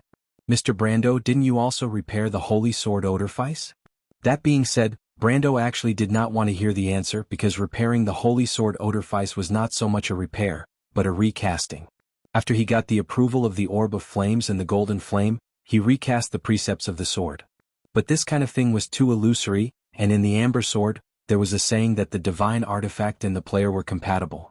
His beliefs and ideals may just be compatible with the flaming blade, but it was too outrageous for a person to be compatible with 2 precepts. Not to mention the fact that ice and fire were 2 completely opposite extremes. Well, Howran thought for a while and replied, but the way I repaired the holy sword Odorfice is a little special. I mean, is there a more physical way? His words finally made the others on the ship react. Almost all the Termosians looked over. Even Tada's eyes lit up slightly. It was the first time her expression had changed. She looked at Brendel with some surprise, or perhaps it was more accurate to say that she was pleasantly surprised. Mr. Brando. You mean? Her voice was a little unsteady. What's wrong? Brendel was taken aback by her sudden change of attitude. What I mean is, Miss Sprite Tada was a little incoherent. She replied while gesturing. You have another holy sword on you, other than the holy sword Odorfice and the sword of earth, Howran Gaia, the components of the elemental scepter? Tada took a deep breath and looked at him steadily. She added, Please answer my question seriously, Mr. Brando, because this is very important. Brando felt the gazes from all around him. He was confused, but he knew how to answer at this time. He thought for a moment, and then silently pulled out the frost chant Sinna from the cave. After a moment he heard the sound of gasps around him. Sinna, Sword of the Shallow Sea. P.S. I've been writing a little late recently. I've watched too much of the TI-5 competition. But Stepmother and VG are really awesome. I'm so happy. Tomorrow's IG battle of life and death. If nothing goes wrong, Secret should win with a score of 2 o'clock. I'll commentate the finals with the strength of acting emperor. Also, there's a small bug in the previous chapter. A reader reminded me that the meaning of the name Erwin was mentioned in the previous chapter. But I remember that I made the relevant settings at that time, but I don't remember the specific details. But it's not a big problem. The meaning should be about the same because the plot was buried long ago. I'll go back and make some changes tomorrow. Chapter 1135. Is there something wrong with this sword? Brando looked at the others strangely. The Termosian and Miss Sprite looked at him as if they were looking at a seven-headed chimera, assuming there were seven-headed chimeras in this world. Tata looked at him and her lips moved slightly as if she wanted to say something. But in the end, she changed her words and said, "Have you heard of a legend, Mr. Brando?" "What legend?" "It's a legend in the shallow seas," Tata replied. "Those who are recognized by the sword of the shallow sea are the masters of the sea, lakes, rivers, and streams. They are the king of the shallow seas." "What do you mean?" "In fact, there is also such a legend in the fire elemental plane." At this time Lute interrupted. He looked at everyone condescendingly and said with his arms crossed, "The sacred sword Odorfice is the blade of the king and the blessed of the flaming blade. If you are recognized by the golden flame, you are the destined leader of all fire elements. We will have to follow the ancient oath and follow by your side. There is also the sword of earth, Haurangaya," Tata said. "Even today, among the dwarves and lion men, there is a legend that the wielder of this sword is the king of the earth." Brando's heart skipped a beat. Perhaps this should be the quest chain related to these sacred swords and the elemental scepter, if it was in the game. He looked at the scabbard of Odorfice behind him and raised his head to ask, "How can I be recognized by the golden flame?" "I repaired Odorfice. Does that count as being recognized by it?" "You are the blessed of the flaming blade. You already have the qualifications to inherit the will of the golden flame. However, there are many people who have such qualifications in history, but in fact, the only one who has really reached that step is your so-called Flame King." Lute sat on the mast, swinging his legs as he replied, "If Odorfice is willing to acknowledge you, then you should come with me to search for the Flame Scepter. You still have Frost Chant Xena, so you might be able to succeed." "What does this have to do with Frost Singer Sinna?" Brando was confused. Lute shook his head. "I don't know either, but I do know that they are related. I only know that you have the Frost Singer Sinna and the Flaming Blade, so you must be a very special person. It's impossible for an ordinary person to obtain them at the same time. If I remember correctly, Mr. Brando should still have the Haurangaya," Tata said. "The Elven Queen told me about it." Lute suddenly shut his mouth and looked at Brando with a very special gaze. Brando also heard a few gasps of surprise in his mind. At the same time, he felt that the Termosians around him were looking at him strangely. Although they had no facial features, Brando could clearly feel it. He also heard some whispers such as, "Is it him?" "Martha," and "Dark Prophecy." Brando did not know what was going on, but he quickly explained, "There is no Haurangaya anymore, Miss Tata. I used it to open the door to the elemental barrier. After that, it disintegrated and turned into dust." When he mentioned this matter, his tone was a little sad. After all, Haurangaya had been with him for the longest time. However, Haurangaya was in a damaged state. It was too difficult to let it use the key of Gaia to connect the prime material plane and the elemental barrier. It was expected that it would disintegrate because it could not withstand the power of the law. At that time, in order to catch up with the Dragon Queen, he did not have much choice. Besides, the divine artifact had its own will, and Haurangaya also agreed with his choice at that time. "What?" Tata was so surprised that she seemed to wake up from her lethargic state. "Mr. Brando, what did you say?" "I mean, Haurangaya may no longer exist in this world, Miss Tata." Brando thought that the fairy lady was going to settle the score with him. After all, although Frost Chant Sinna was the holy sword of the shallow sea, Haurangaya was also an elemental treasure. Who knew if the natives of the elemental world shared the same faith? He quickly apologized. "I'm sorry, I didn't have much choice at that time." "Impossible," Tata replied flatly. "Haurangaya is the foundation of the elemental plane of Earth. It coexists with the stone pivot. How can it be destroyed?" "But it did disintegrate into dust. And Haurangaya and Sinna were damaged before?" Brando asked in confusion. "Elemental holy artifacts are immortal and coexist with the shallow sea. Howrang Gaia is the same. They may fall into a deep sleep in a certain century, but it is impossible for them to disappear completely. So Howrang Gaia has temporarily fallen into a deep sleep because it has exhausted its magic power. No, wait, Tata interrupted him. The fairy lady frowned slightly. Let me think. There must be something missing. Howrang Gaia has just found a new successor. It can't seal itself again so quickly. She glanced at Brendel, her eyes bright and piercing. Mr. Brando, you said that you used it to open the door to the elemental barrier. After that, it disintegrated and turned into dust? Brando nodded. The fairy lady took a deep breath and her small chest rose and fell slightly. Mr. Brando, can you raise your right hand? Brando was a little surprised by this request. But he had some understanding of Tata's character. If Fyeth asked him to raise his hand, he would most likely ignore it. But the fairy lady would not ask without thinking, so he raised his right hand. The fairy lady read the rune that represented the meaning of the earth. Then Brando saw a magical scene. He saw an emblem appear on the back of his hand. The emblem was a bit like the symbol of the United Nations he saw in his previous life. But it was not the olive leaf that symbolized peace that surrounded the earth, but two giant dragons, one black and one white.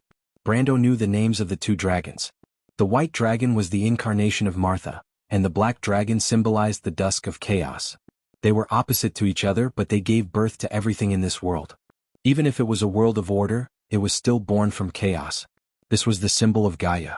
This is the mark of Gaia, the highest law related to all the elements of the earth in this world. Tata looked at the emblem silently, took a small step back and bowed slightly to him in the air. Your Excellency, King of the Earth. Brando saw that all the Termosians, far and near, were silently saluting in this direction. King of the Earth? He looked at the fairy who was looking at him with a respectful expression and thought about the meaning of this word. Yes, the one who has the mark of Gaia is undoubtedly the King of the Earth, Tata replied.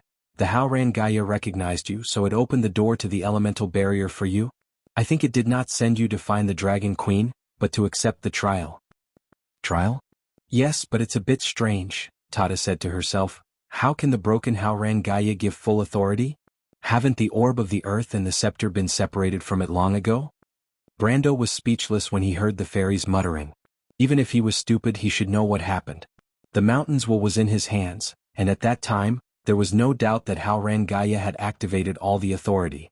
So, in fact, it did not disintegrate by itself, but it gave its authority and law to him. Brando was actually very familiar with this state because the way it operated was very similar to another thing, the war slate. So, in fact, the elemental scepter itself should be a product of inheritance and authority? He looked back at White Mist, and only then did he remember what she said in front of the door made of Howrang Gaia's fragments before entering the elemental barrier. The Howrang Gaia has recognized you. Feel its law well, maybe one day you can really become the king of the earth. You already knew, Lady White Mist? The ancient witch's spirit lay on his shoulder, her eyes were full of slyness. I never say superfluous words. You will understand this when you have been with me for a long time. So, what does king of the earth mean? That is not a metaphor but a true king. And this is not one of those mortal monarchs who think highly of themselves, but a true sage of the ancients, a sage king who can lead civilization out of ignorance and darkness. White Mist looked at him and answered word by word, because Howrang Gaia recognizes you, the meaning of the scepter of the earth is protection. Because the belief in your heart matches the law it represents, it will recognize you as being able to protect the people and countries, and have the qualifications to become the sage king who protects the civilization. Just like the flaming blade recognized Gretel, because only those who understand the true meaning of the path of the golden flames can understand the preciousness of the spirit of resistance. Only Gretel can lead the Cruz people to defeat the Mardos Empire, and be the cornerstone of the next era. He is the Flame King, the Sage King of the Ancients. There was a hint of ridicule in White Mist's eyes. But there is something more interesting. For example? White Mist smiled mysteriously and said, you can also understand the path of the golden flames and understand the true meaning of the spirit of resistance represented by Odorfice, so the flaming blade also recognizes you, your performance in the deadly frost forest, your compassion and benevolence towards others just happen to match the benevolent wisdom that Cinna represents. That wasn't cold wisdom, nor was it the selfish law of the jungle. Instead, it was the benevolence that those who establish order must have, the compassion towards the weak. Because of that, you also obtain Cinna's goodwill. Chapter 1136. I still don't quite understand. Brando asked, what does that mean? Means a lot. You'll understand very soon. White Mist said, first of all, it means that you're the one chosen by the three scepters. You're the only one in history. Do you know who was the last person to be recognized by two holy swords at the same time? Brando thought for a while and thought of a person. This person had also used the wind elemental holy sword as a key to open the door to the mountain of ceasing storms. He had also obtained the three holy artifacts of Gaia, the sword of earth, Haoran Gaia, the will of the mountains and rivers, and the holy spear of heaven. This person was the Knight of Azure. History did not mention which wind elemental holy sword the Knight of Azure used, but it should at least be an elemental holy sword. Otherwise, it would be impossible to open the gate of two worlds. Later on he obtained the three holy artifacts of the Holy Temple of Earth. Among them, the Holy Spear of Heaven was a divine artifact of a higher level than Haoran Gaia. If he had not obtained the recognition of the Seal of Gaia, how could he have taken it away? You're the Knight of Azure? He asked tentatively. You're quick to react. White Mist smiled and said, you're indeed the Knight of Azure. After all, only people who pursue independence and freedom like the wind and are recognized by the Sword of Earth can ultimately protect this world and bring an era of mortals to wound. That's the beginning of the gods no longer interfering with the fate of mortals? Lord White Mist, aren't you exaggerating a little too much by comparing me to an Azure Knight? Brando could not believe it himself and hurriedly shook his head. He had read about the legend of the Knight of Azure in countless myths and documents.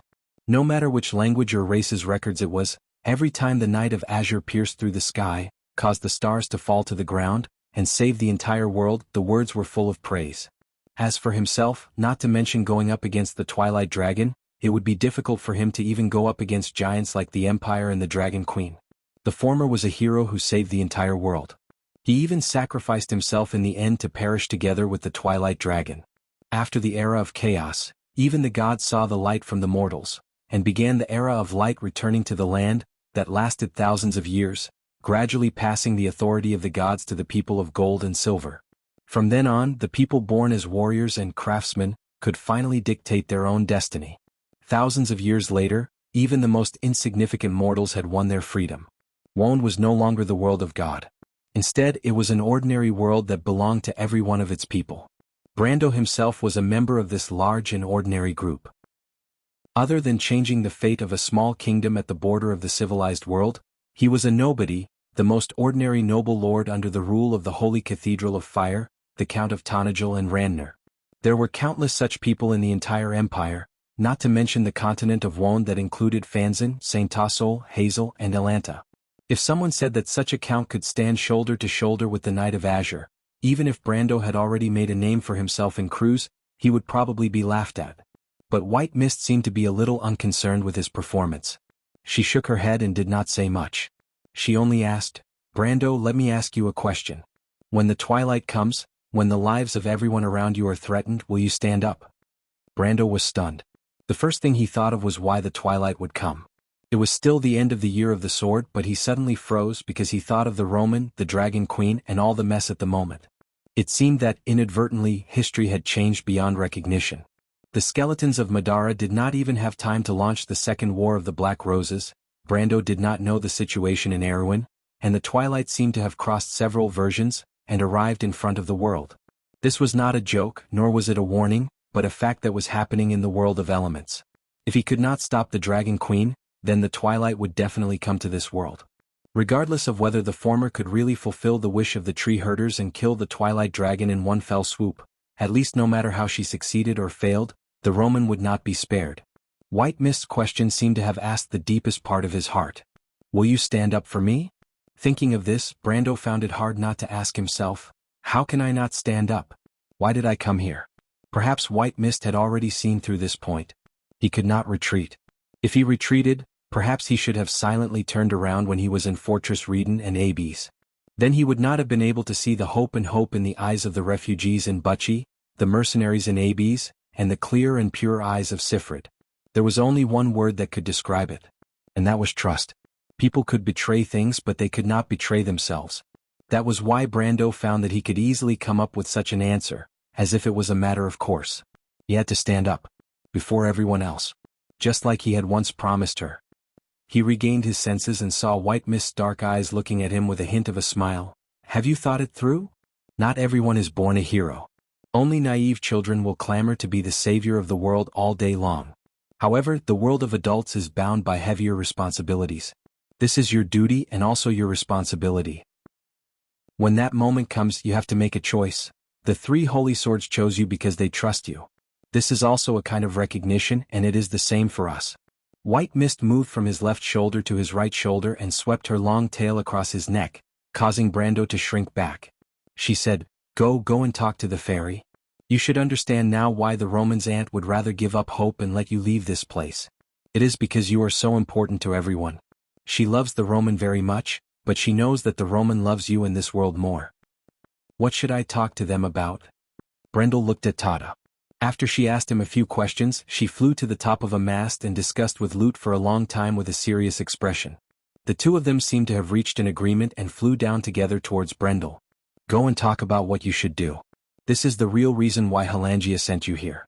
The fairy already knows everything. Go and ask her what you should do and she will tell you.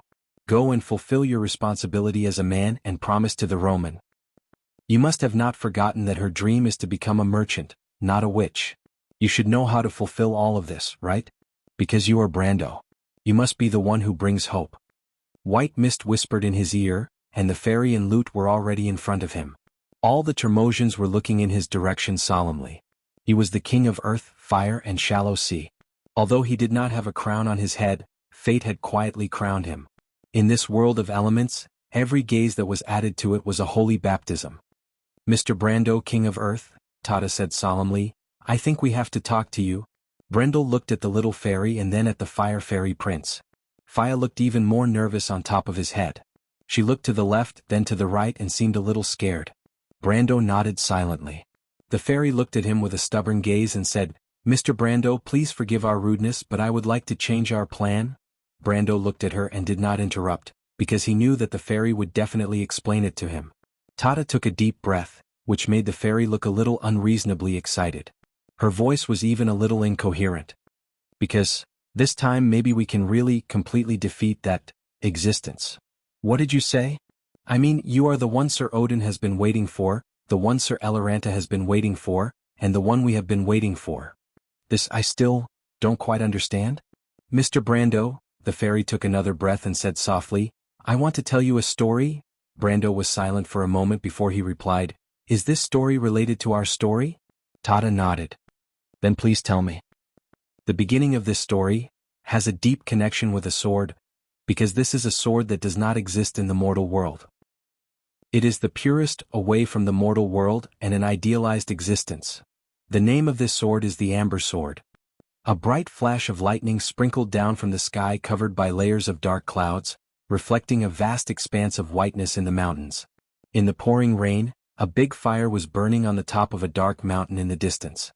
The light of the fire reflected the water, causing the night to be shrouded in a layer of ominous brilliance. Several pillars of light stretched across the dark night sky, shining for a long time. This light supported a barrier that spanned across the entire kingdom, as if the soul-stirring scene from before was deeply imprinted in the hearts of all who witnessed it. The clouds rumbled above, as if a terrible storm was brewing in the direction of the loop of trade winds. Even thousands of miles away, the black cloud wall could be seen accumulating momentum on the sea. The wind howled on the outer sea of Tanajul, and the black waves rolled up as if there were countless fierce beasts lurking under them. Several sailing ships that were entering the harbor did not even have time to struggle before they were dragged into the deep sea by the waves and the wind, disappearing in the blink of an eye. In the forest, under the pouring rain, a figure with the body of a deer was leaning against a collapsed tomb, staring fixedly in that direction. Ekis, the 13th month, the great demon tide, the elemental disaster. It has been 1,000 years, but it is still coming. Master, Lord Odin, please bless this troubled world with a moment of peace. The seal is about to be broken, Lord Witch Queen, no one knows whether the mortal struggle is meaningful or not. Perhaps all of this has no end. She muttered to herself. Her intermittent voice was soon swallowed by the rain. A flash of lightning streaked across the night sky. 2 balls of fire seemed to be ignited in the eyes of the deer demon. She did not know why, but she suddenly remembered the past. She thought of many things, including the body of the clock tower monster that had been sleeping for a long time underground. Then she remembered a mortal's face. She looked in the direction of Ab's castle. Little guy, I don't know if you are still there, Irene muttered. Perhaps we will not have the chance to meet again, but you will never understand this. P.S. My healing is not strong enough, I can't raise the IG's HP. A certain modification, the secret virtual zone exploded. After all, I am a member of the Yellow Net team. My heart aches for my aunt. In the afternoon, I went to play Ancient Age. At night, I was preparing to go offline to write my story, but the server exploded. It was also a certain modification that was targeted by the system. You're tuning in to the Han Lee's Wuxia Adventures YouTube channel. We're so grateful for your support, and don't forget to subscribe to join us on this incredible journey through captivating stories. Your generosity through donations truly makes a world of difference, as it's the primary source of revenue that allows me to expand and enhance this channel for you. Thank you from the bottom of my heart for being a part of this adventure.